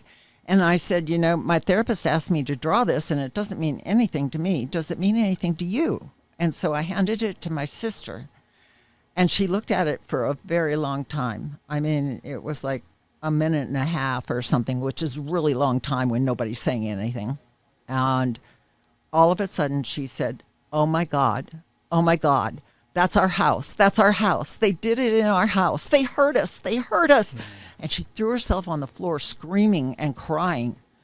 And I didn't know what to do. I was totally shocked. I went down on the floor. I held her. I was praying. I just kept praying for her, and she's crying and screaming, and I'm trying to get information out of her. What do you mean they hurt us? How many people? What's they? You know, was it our parents? Who was it? She can't answer me. All of a sudden, she switches and says, I've got to get ready to go to work.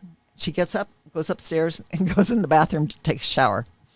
So I'm chasing after her into the shower and asking her, who's they? And what is this people? And you said they hurt us. What did they do? I don't know what they did. What do you mean they hurt us? She said it went beyond tear. That's all I can tell you. It went beyond tear. So she takes a shower, gets out of the shower. She turns around to dry her feet off on the side of the tub, and her back is covered in welts, like she's been whipped. I said, Diana, what'd you do to your back? Nothing. Why? I said, your back is covered in welts. She said, you're crazy. She came over and looked over her shoulder at the sink mirror, and her back was covered in welts. She went, oh my God. So she went down to call her therapist, and her therapist introduced us to body memories. And we took a picture, but by the time we got the picture, it was fading already. It was going. So she never felt anything. She never felt any whip marks or anything, but they were definitely there. And then I learned about how when you're traumatized, the memory can get split. And it happened a lot to me. So I have body memories that show up where I get a bruise or burn marks or something going on with my body. One time it was a smell. I got a strong chemical smell every time I washed my hair and went to rinse the shampoo out. It was like turpentine or formaldehyde, but it wasn't those things because I know what those are. And I called the water company and had them come out and test the water. I was so sure. I called John in and I said, smell this. Smell this. It's horrible. I can't even breathe. And he says, I don't smell anything, you know, body memories. So that body memory that's on the screen is a bruise. And I was in Fred Gross Christian Therapy Hospital, one of my many visits there, because I used to go every year for 30 days, which is what my insurance would pay for. And my therapist had been there that day. And that was the day that I got a memory about bestiality. And there was a pony, and I was underneath the pony, and the pony stepped on my foot. That bruise on my foot wasn't there when we started our conversation. And by the time our conversation was over with, it was gone. But there was a bruise on my foot that happened just with a conversation. So my memories come back, and I either get the body memory or I get the emotional memory, like when the grandfather with the sex in the bathroom, where I was just overcome with shame and horror and sobbing. I felt every bit of that emotional impact. Or I get cognition, which is like a little mini movie that just plays in my brain, and I don't feel much of anything. It's just information that's there that I didn't ask for and I don't particularly want. But that's how my memories come back. Wow. So one of the interesting things about the journaling with the parts is the handwriting changes that I mentioned. And as here I am in August 2nd, 1993 at 6:23 a.m., and I can't sleep, so I'm writing. These are journal entries from a time when I decided that I wanted to write letters to God.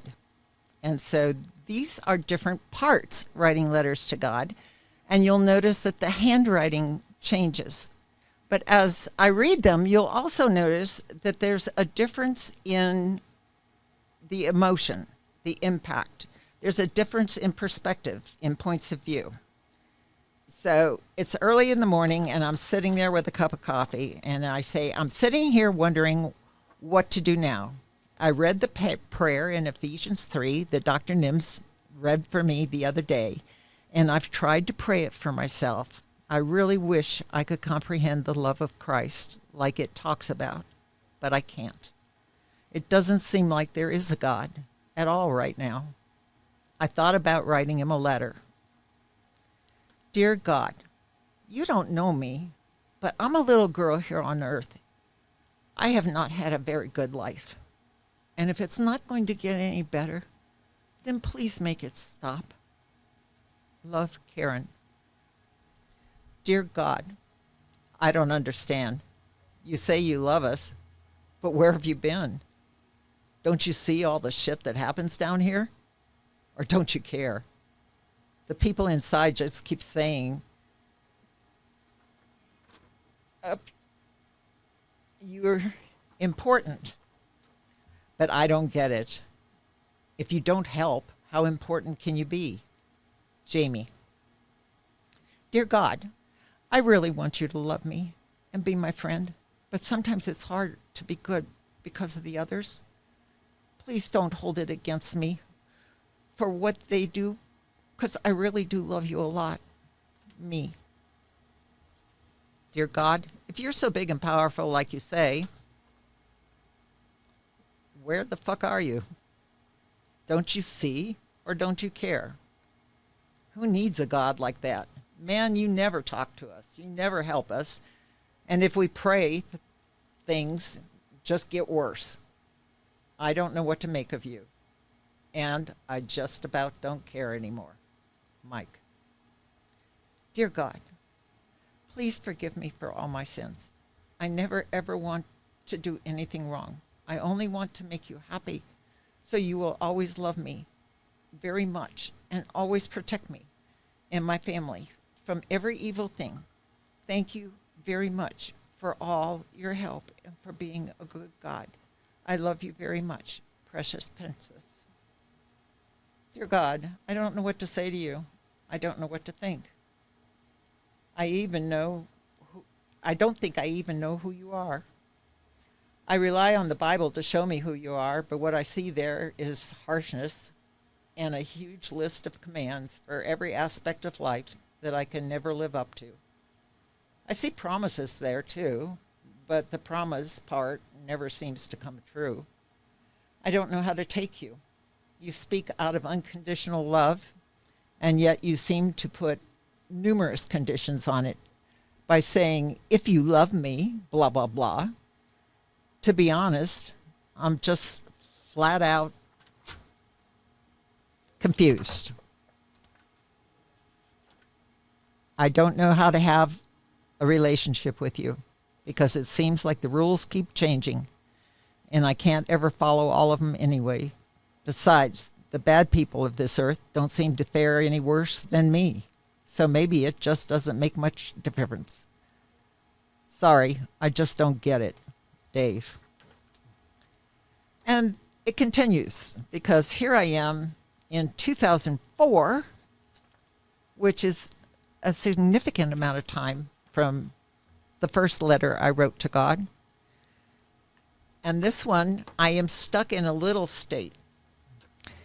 And so this one says, Dear God, I'm writing you because I got a big problem and I can't tell any people about it because they would not understand or like me anymore. Right now, I'm little, and I don't know if I can get big again before the peoples get here. And that would not be good, because they don't know about me getting little. Sometimes, and they would not understand, and they would think that maybe I am crazy or something, and then they would not be friends with John and me anymore. And then maybe John would not like me for making his friends go away, because he likes friends very much. I think he likes them better than me because if he has to choose, he chooses them. So it would be very, very bad if I made them go away. So please make me big again, very, very big before they get here, okay? Needy. P.S. Thank you very much. Wow. That's heartbreaking. It's life as a multiple. Yeah. I mean, you see that. You can see your little young girl still inside you. Yeah, I tend Scared girl. I tend to switch when I read things they've written. Yeah. So I want to honor them. I don't want to suppress them and pretend they don't exist anymore, because that happened for so long. Yeah. So I really want to honor them. One of the other joys of being multiple is that because we don't think very highly of ourselves, we don't like ourselves. We blame different parts for causing problems. We have a tendency to do self-harm, and it's not something that's talked about very often. But there's many people, even people who aren't necessarily multiple, who do self-harm because they don't like themselves. Often it's cutting with razor blades, burning with curling irons or regular irons. This particular self-harm I did to myself when John and I had a fight, and I didn't think he loved me anymore. And I just scratched myself and kept scratching myself. I wound up going to the hospital for 3 or 4 days after that. It's embarrassing. It's hard for me to tell you about that because I'm ashamed of it. I feel like if I was a good person, I shouldn't have done that. But I also feel that there are so many people out there who struggle with self-harm, and it never gets talked about. Yeah. And I didn't deserve what I did to myself, and it's on me that I did it. No. But it does happen, and these people need to be loved, and they need to be understood, and not punished.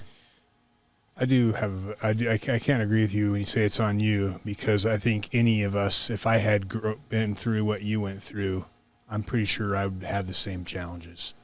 I think we're all human. And when you abuse little girls, when you ritually abuse them, when you put them through what you've been through, there are consequences. There are damages that are caused. And the fact that you are where you are now, sitting in this chair as the woman you are, and sharing these things and helping other people is remarkable. Well, thank you. It's my life's goal to help people be understood and to understand multiplicity, dissociativeness, to understand trauma. Your compassion for people, Jason, is so huge. And I see it in your face. I've seen you tear up and cry when people have talked about the things they've been through. It's genuine. And you and Alexia are doing so much to help victims like me. And that's why I'm here. I want to support what you're doing. Anything I can do that will support what you're doing. So this isn't easy for me. I have been reading through these papers for quite some time, preparing to come and give this talk. It's hard. I still feel some of this, but it's so important that it be exposed. It's so important that light is shined on the darkness. It's so important for the church to get their head out of their hole in the ground and look at what's going on and start helping instead of ignoring, you don't have to believe in Satan for the people who do believe in Satan to do horrible things. Yeah. So, yeah. I've got one little part that has been very dominant. She's probably told me more stuff than just about any other part. And I would really like to read her story, Please. if that's okay. Please. I'm going to have to put my old lady glasses on again. The memory came back in pieces, as it often does. So July 30th, 1995. This is in the evening at 7:05 p.m. For the past 2 days, I've been extremely depressed, having bouts of extreme fatigue. I think maybe I've gotten a memory. Handwriting changes. Someone little being given one task to do after another, always failing, always being degraded, not allowed to eat or sleep or drink until she does it right. And of course, she never does it right. Constant berating, very suicidal, totally worthless. Trouble, have to feed me and clothe me, but I can do nothing of value, not even the simplest things. Then the next day, in the morning, I've been feeling very dizzy, which happens a lot when an altar is coming to the front. Whatever is going on last night is still going on this morning. I'm trying to pursue handwriting changes again, information from yesterday, and I'm starting to feel very tired again. This morning I feel like since I was useless, they threw me away and threw garbage in with me and rats, but the rats didn't even want me because of the garbage banging going on the side of the garbage can. Don't go to sleep in there. You don't deserve to go to sleep. Only good girls get to go to sleep. August 1st, rough day yesterday. Got the rest of the memory. Eventually, they kicked over the garbage can. And that leads into the story that one of my parts, I don't think it was too much trouble, but he wrote about too much trouble. All my life, I have felt like I was too much trouble. And even today, I think in talking to your staff, I mentioned to them, I'm sorry I'm so much trouble. I'm sorry to be so much trouble. So it's something that keeps coming up over and over again, but I never knew it was a part. And it's very much a part. So one of my parts wrote this story about too much trouble and how she came to be. So author is unknown. Once upon a time, there was a little girl born into a very sick family. Her mommy came from a family that didn't know how to love, and her daddy came from an even sicker family. His mom and dad never loved him, and he wanted very much to have control because he never had any. And he wanted very much to have power because he never had any. And he wanted admiration and respect from others because he didn't feel like he ever had any of that either. So he got involved with a group of people who promised to give him those things, and because of his need being so great, he agreed to do things to get the power and control and respect. At first, they were little things, but gradually they got bigger and more demanding. But his need was so great, it consumed him. By the time the little girl was born, he was so deeply involved that when the group demanded he give his little girl to them, he agreed. They didn't take her away from him, but they took control of her upbringing. They wanted to mold her to be like them, but in order to do that, they first had to destroy who she was. They were very knowledgeable. They used drugs, hypnosis, torture, and the very latest brainwashing techniques right out of Nazi Germany. Because you see, the war had only been over for a few years. They worked very hard at destroying her self-esteem, ability to trust anyone or anything. The tortures were so awful that in order to survive them, she had to create places within her mind to store the pain. So, as children sometimes do, she invented imaginary friends, and these friends agreed to hold the pain away from her so that she wouldn't have to think about it, and she could go on being a little girl. These friends did their jobs very well, and no one who saw the little girl had any idea what was happening. Many of the friends were hurt too bad for most people to even be able to listen to their stories. But there is one little friend who would like to tell you her story, because as she shares it with you, she doesn't have to hold it all alone anymore. This little friend's name is Too Much Trouble. It all happened one day when a lady in charge asked the little 3-year-old girl to string some brightly colored wooden beads on a long string, like a shoestring. The lady was nice in making the request, and the little girl felt happy to comply. She was sure she could do it right, and so she set about stringing the beads one by one. When she was done, she was very pleased with herself and proudly took the string to the lady for inspection. The lady, however, was not at all pleased, and although no instructions had been given, she yelled and screamed at the little girl and told her to do it again. The little girl felt very scared and confused and ashamed. Nervously, she started to string the beads again. But alas, she did no better the second time. This time the lady not only yelled and screamed, but she slapped her too and told her she wouldn't be allowed to eat until she did it correctly. With trembling hands and tears rolling down her face, the little girl tried once again to do it right, and once again she failed. Now the lady told her that she couldn't sleep either until she did it right. Several hours later, the lady came to inspect the latest string. Of course, it wasn't right either. So determining the child to be totally worthless, the little girl was thrown into a big aluminum garbage can, and the lid was clamped on tight.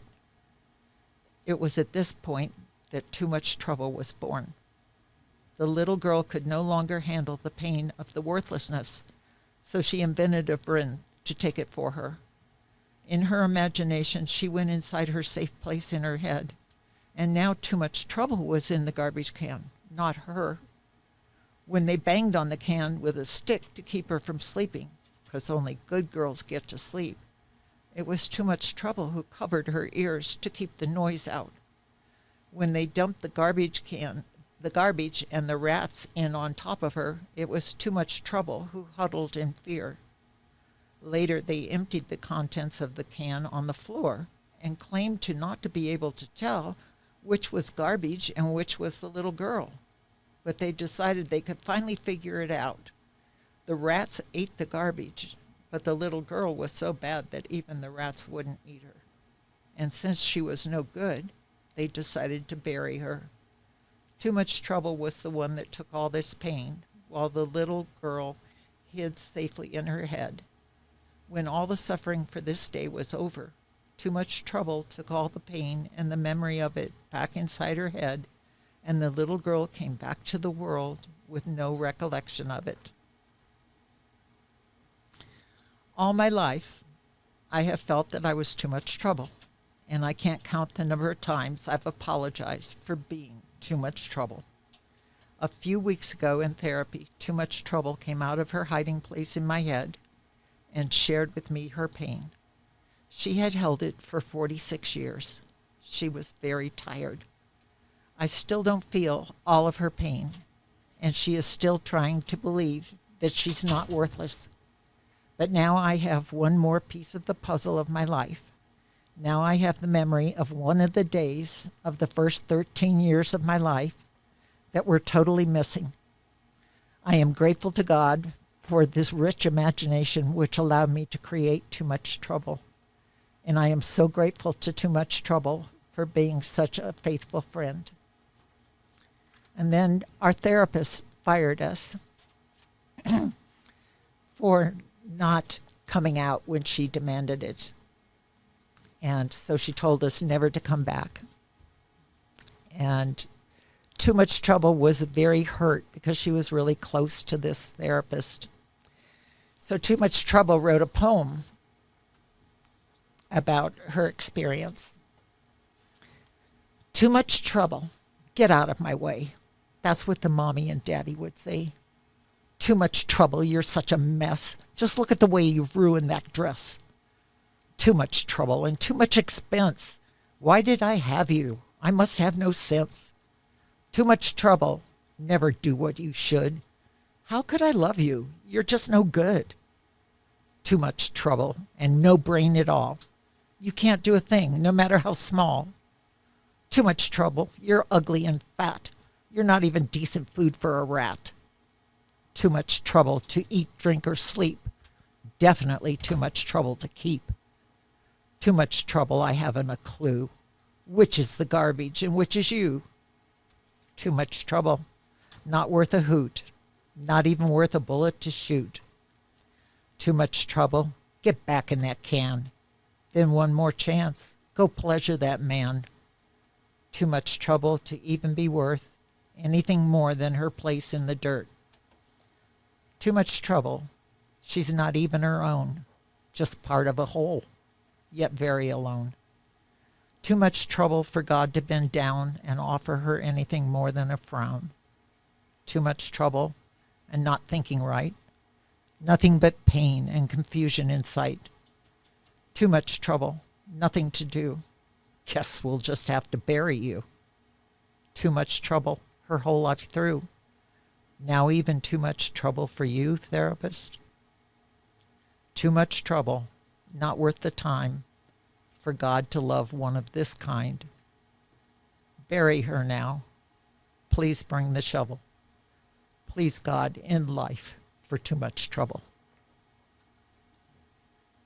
Too much trouble, I think, is a really important part of my story because she's come to the surface so many times. I didn't recognize it, but she's been there, and she's such a big part of how I feel about myself in many ways. And the story with too much trouble just keeps growing.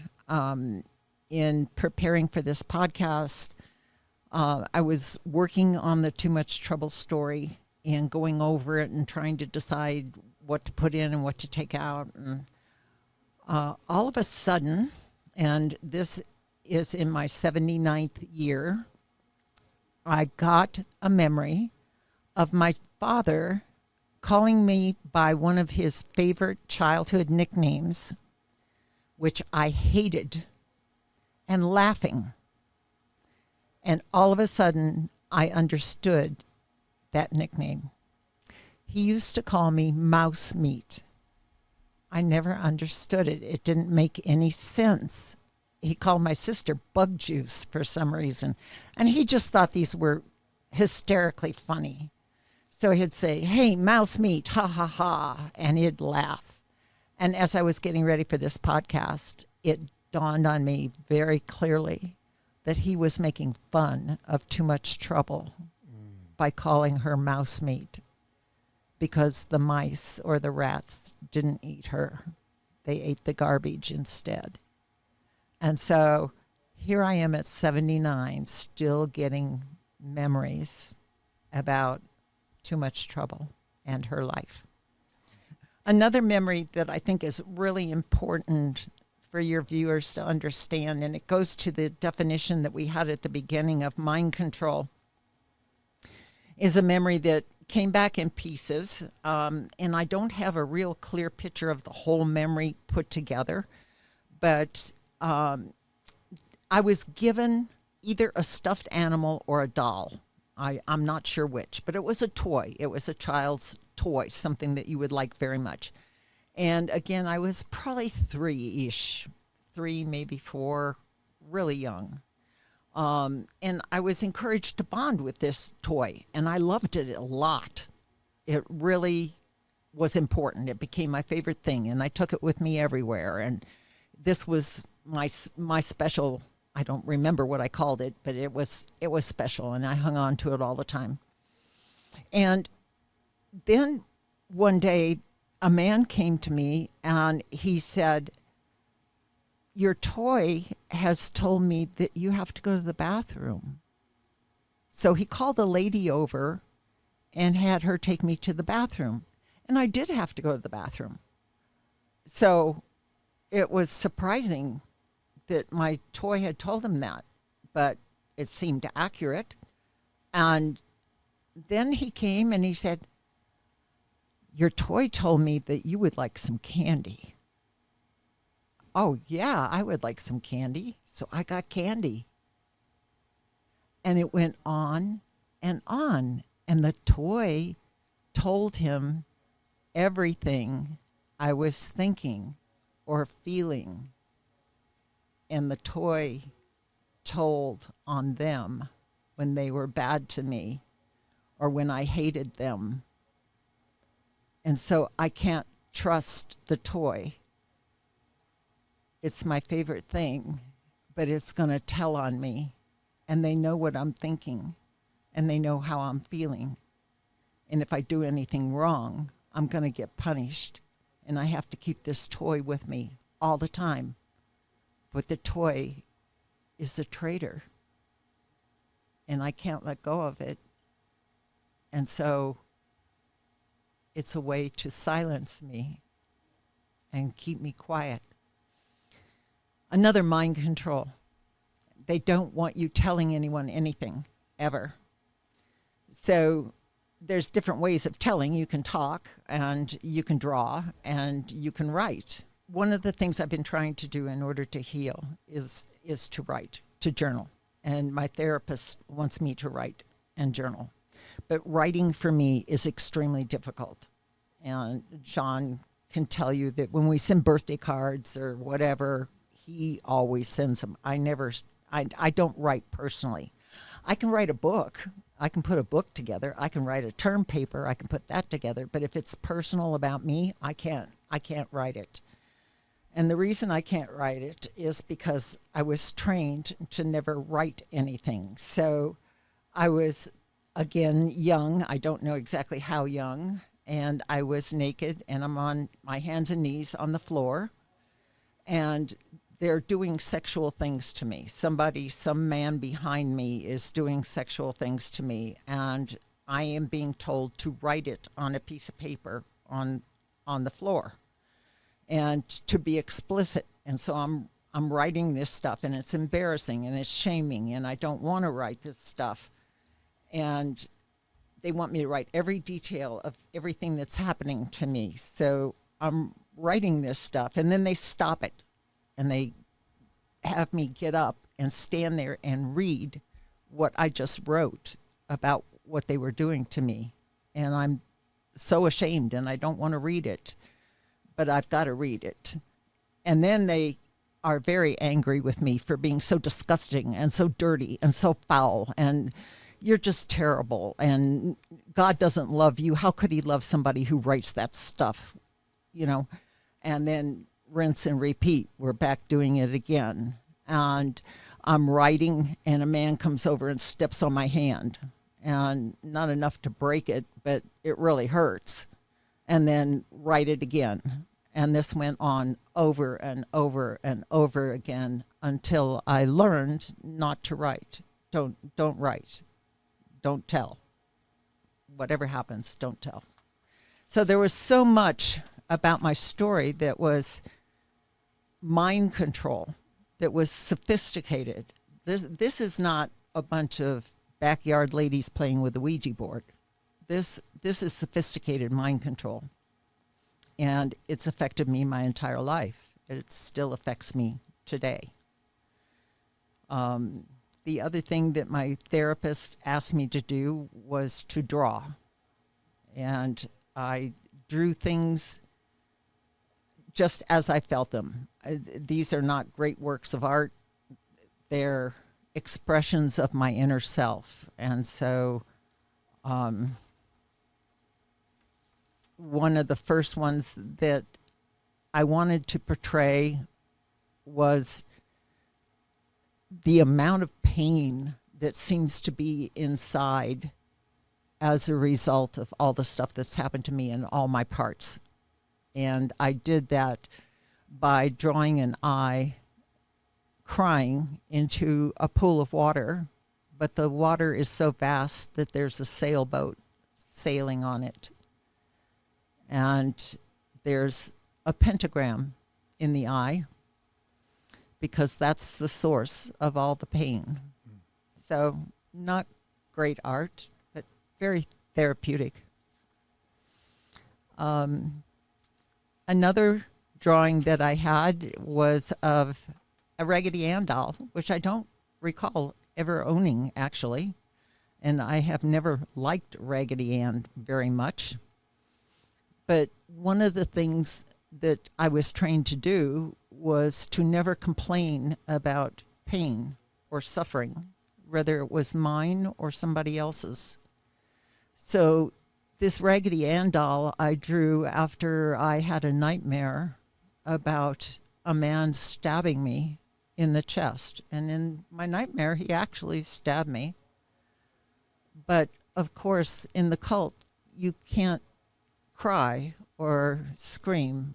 You have to just put that smile on your face with your button eyes and the splayed legs, because you're going to get raped again, and your hands are tied over your head, and you just have to be happy and take it. So that's what that drawing was about.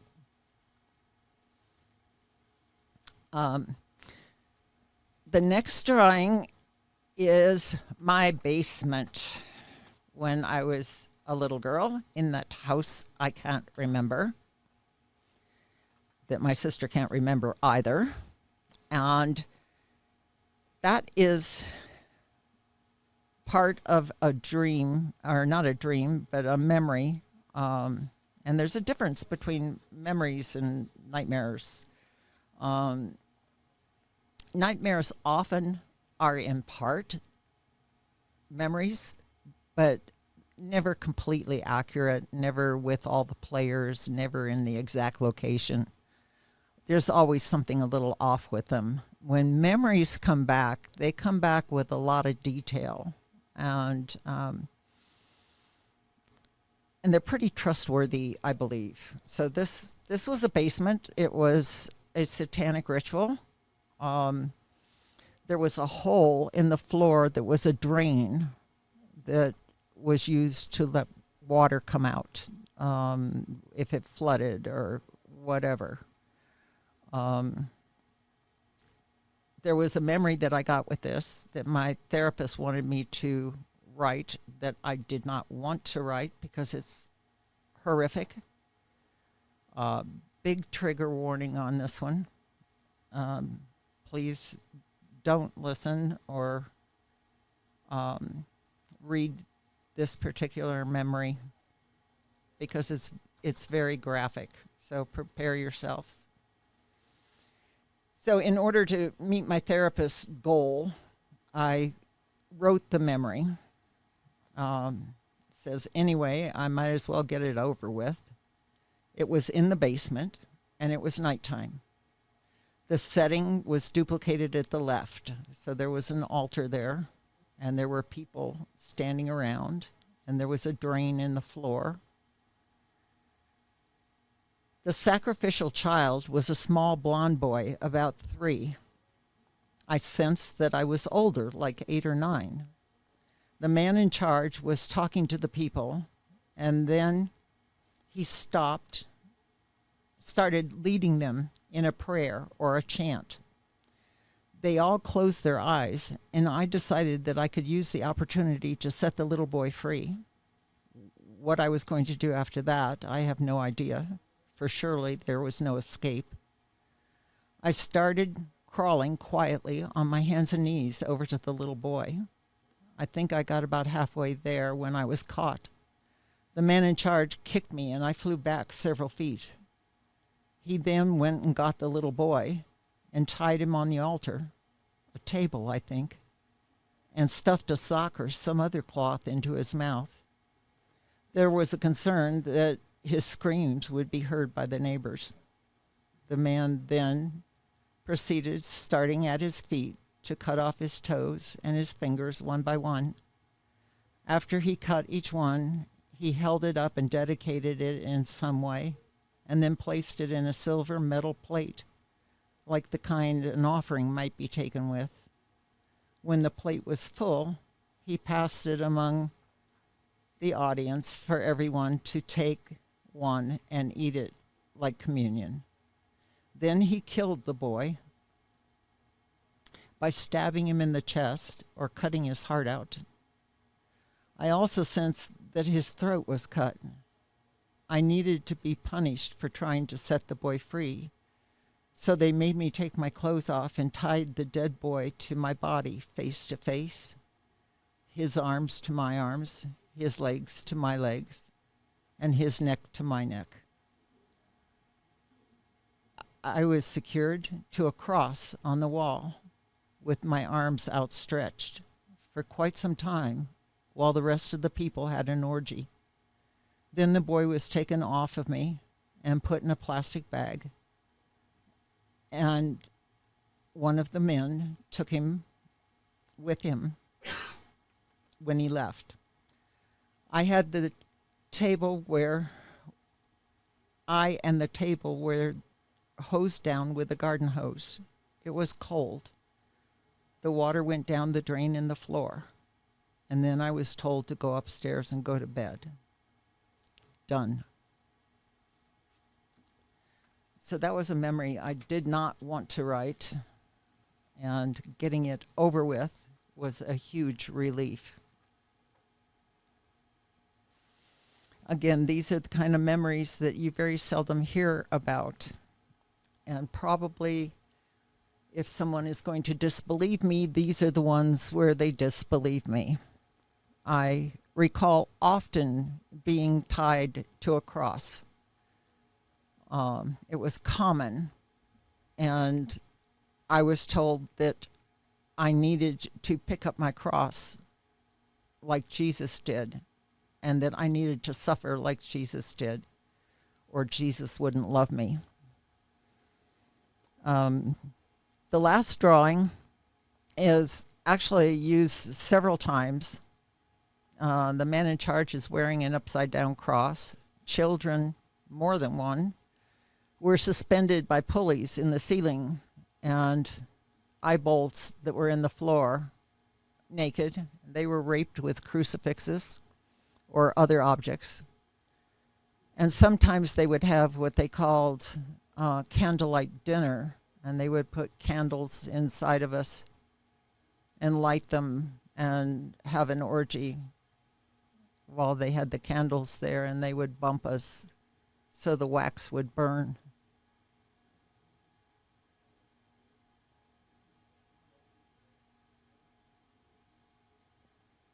Jeez. I'm sorry. Time out. I just always believe that people don't believe me when I get to that part because it's so bad. I don't think that's the case at all. I think people know this stuff is real. I've never told anybody that before. I don't think people want to believe it, but I think people are starting to believe it. We live in a world now where it's different. With Epstein, P. Diddy, people know this stuff's going on. 20 years ago, I understand what we were saying. 10 years ago, I understand what we're saying. Not today. We always talk about it like child abuse or... No, this is not. This you know, is very different. in general terms. And so many websites don't let you talk about anything, you know. They don't want people getting triggered. And I understand that because they're definitely a secondary trauma. And I don't want to traumatize anybody. Yeah, but I will tell you this. It wakes people up. That's what it's going to take, I think. It wakes more people up, which is a hard thing, but it's necessary. Yeah, because when you talk about it in general terms, it's too ezy to dismiss. Right. To our listeners, just to obviously this is extremely heavy content, and so we have had to pause a few times to help get through this, you know, story and everything that Anita's been sharing, because this has been extremely heavy on all of us here. Especially, you know, Anita reliving some of these things, and I'm very thankful for you, and I hope, and Anita, this is what I know is I know there are listeners who have been through such things that relate and see that you've made it through and that you've made it out. I'm just thankful for you, and let me ask you this: where did this come from in your family? Has that been covered? My dad and mom were both very dysfunctional. After I got done with some of these memories, and they're getting so horrific, and they're getting so hard, and my functioning was very low. And we were still dealing with the false memory syndrome crap. So I was in therapy, really heavy therapy, for 7.5 years. I was in a mental hospital 30 days every year. I was doing everything I could to heal and get better, but I was not getting better. I was learning more about why I was the way I was, but my functioning was in the toilet. I was losing time. I was an emotional basket case. It just wasn't working. And everybody else could hear inside and see inside and seemed to be getting well. And they were all focused on integration at that time, which I am not a big fan of today for me personally, because number one, I don't think I have enough time to integrate. Number two, I don't think integration is what it's cracked up to be. I think if my parts were all working as a team together and functioning well, I can do life really well as a multiple. So I don't need to become one person. So with the situation being as dire as it was, and my third therapist firing me, I just said, I'm done. I'm not doing this anymore. So I had a life before I went into therapy in 1989, and I figured I could have a life again. And I set about doing just that. So I set about having a life and being good to my husband, taking care of my son and my grandchildren and my great-grandchildren, homeschooled my great-grandchildren for 9 months and got them up and going and did some fun things, had a pretty good life. And then many years pass where I am still having problems. I'm still very emotional. I'm still occasionally losing time, but it's not a terribly big deal. And then my husband gets sick. And when my husband got sick, he had been my rock. And he had AFib, heart disease, and it was so severe that he was passing out during the day. His heartbeat was going up 180, 190 beats a minute, which you can't do and live. And all of a sudden, I was very aware that I could lose him. And he was having cognitive problems because of the lack of oxygen to his brain. And I started falling apart. So I started going back into therapy. Since I've been back in therapy, it's probably been about 4 years now. The therapists are much better. The false memory syndrome people have gone. There's wonderful people like you and Alexa doing awesome things. There's Lisa Meister. There's so much on the internet and YouTube and things that are really helpful. There's good books. I'm in groups now of other multiples, other DID people, and these people are geniuses. I mean, one of my groups, one of them is a doctor she's a doctor in neurobiology. Many of them are therapists. They all hold high degrees. They're really competent people, very kind people. That has given me tremendous support. So also with that, however, I have come to hear terms that I hadn't heard before, like Operation Paperclip, MK Ultra. And I started doing research. And one of the best books that I found was Secret Agenda by Linda Hunt. And she describes in detail what she's been able to find out since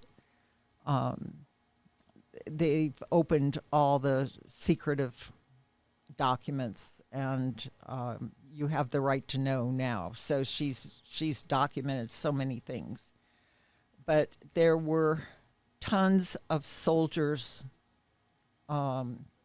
scientists that were brought over to the United States at the end of World War II. And they were brought over secretly, primarily by the CIA, but there were some private individuals as well that were included in this. And we were trying to pass Russia, but we were also trying to create a human being that would do what you commanded him to do to the extent that he would sacrifice his life to not do it. And so they were doing all this human experimentation on soldiers.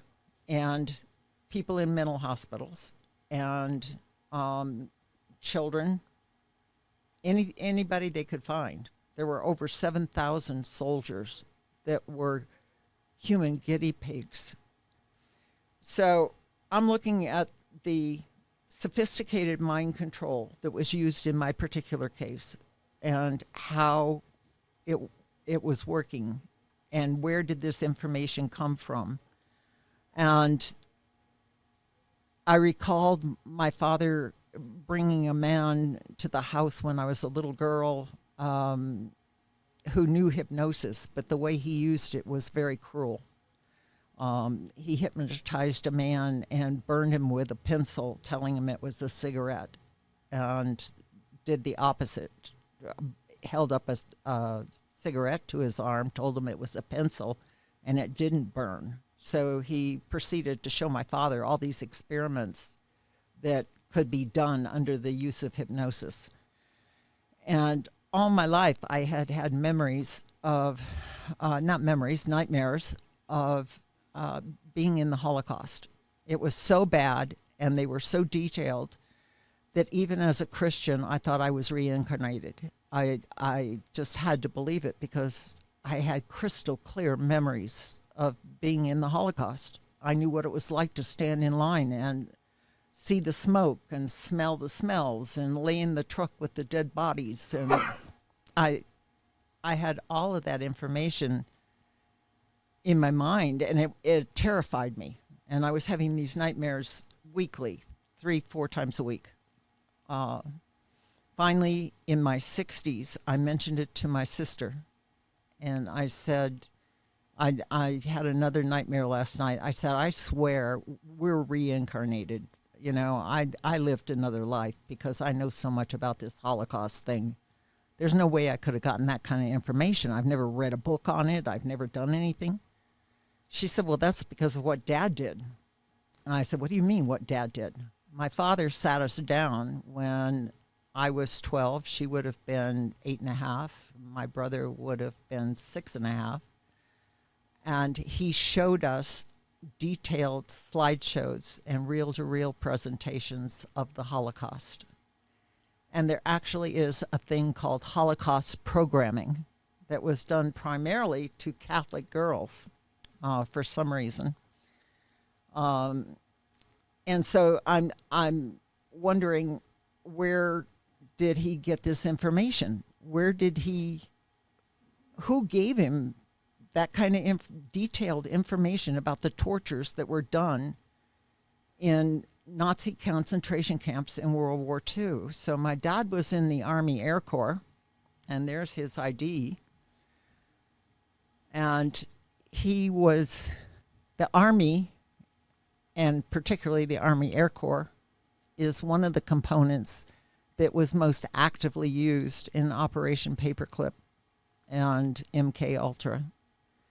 And the bases that were used were bases that I believe my father was associated with. So I don't have any direct positive proof, but it's making an awful lot of sense to have this many consequences. Yeah. I don't know where I'm going from here. I'm still on my journey. I'm still putting the pieces together. But I tend to believe that somehow it's going to lead me down that road. Yeah. So It's an incredible life, an incredible journey. Your life is literally a movie, right? it's been interesting. Yeah. But, God says that there's a reason for everything that happens, and that he turns everything to good. And that's the story in my book that I wrote. It's all about how God turns things to good that weren't good. The rape in Louisiana was not good, but I'm a disabled veteran getting compensation because of that rape. So there's good that came out of it. And I truly believe that God will work everything that's happened to me for my good and his glory, somehow, some way. And hopefully for the good of your listeners, or your good, or the good of your program, or I don't know how he's going to use it, but I just believe that it's not in vain. Yeah. I didn't get punished for no reason. Right. Now, I believe some of the most powerful warriors in this battle, which we're moving into, this battle of literally light and dark, good and evil, are people who have been through and seen the depths of hell and come out, because I believe they came out armed with spiritual gifts and power that most of us have gifts we don't have. And I believe you guys be leading the charge. I would love to lead the charge because I love doing spiritual warfare. Yeah, well, you've been doing it your whole life, right? Pretty much, but I'm getting better at it. Yeah. So I don't want to end on a negative note. I'd really like to end on something positive. Okay. And someone shared this with me recently. I don't know who the author of it is, but I just absolutely love it. And in the Bible, it rained for 40 days and 40 nights. And day 41 came, and the rain stopped. Moses committed murder and hid in the desert for 40 years. Year 41 came, and God called him to help rescue Israel. Moses went up on the mountain for 40 days. On day 41, he received the 10 Commandments. The Israelites wandered in the desert for 40 years. Year 41, they walked into the Promised Land. Goliath taunted Israel for 40 days. Day 41 came, and David slew him. Jonah preached a message of repentance to Nineveh for 40 days. On day 41, God stopped his plan to destroy them. Jesus fasted and was tempted for 40 days. Day 41, the devil fled. After his resurrection, Jesus appeared to his disciples for 40 days. On day 41, he ascended into heaven. All this to say, don't quit. The rain will stop. The giant will fall. And you will enter your promised land. Don't give up at 40. 41 is coming. I love that. Isn't that gorgeous? Yeah, that's powerful. That's great. I didn't know some of that. That was great. That's from I heard that. As we wrap up, anything you'd like our listeners to, anything you'd like to share with them before we close? I'm praying for them.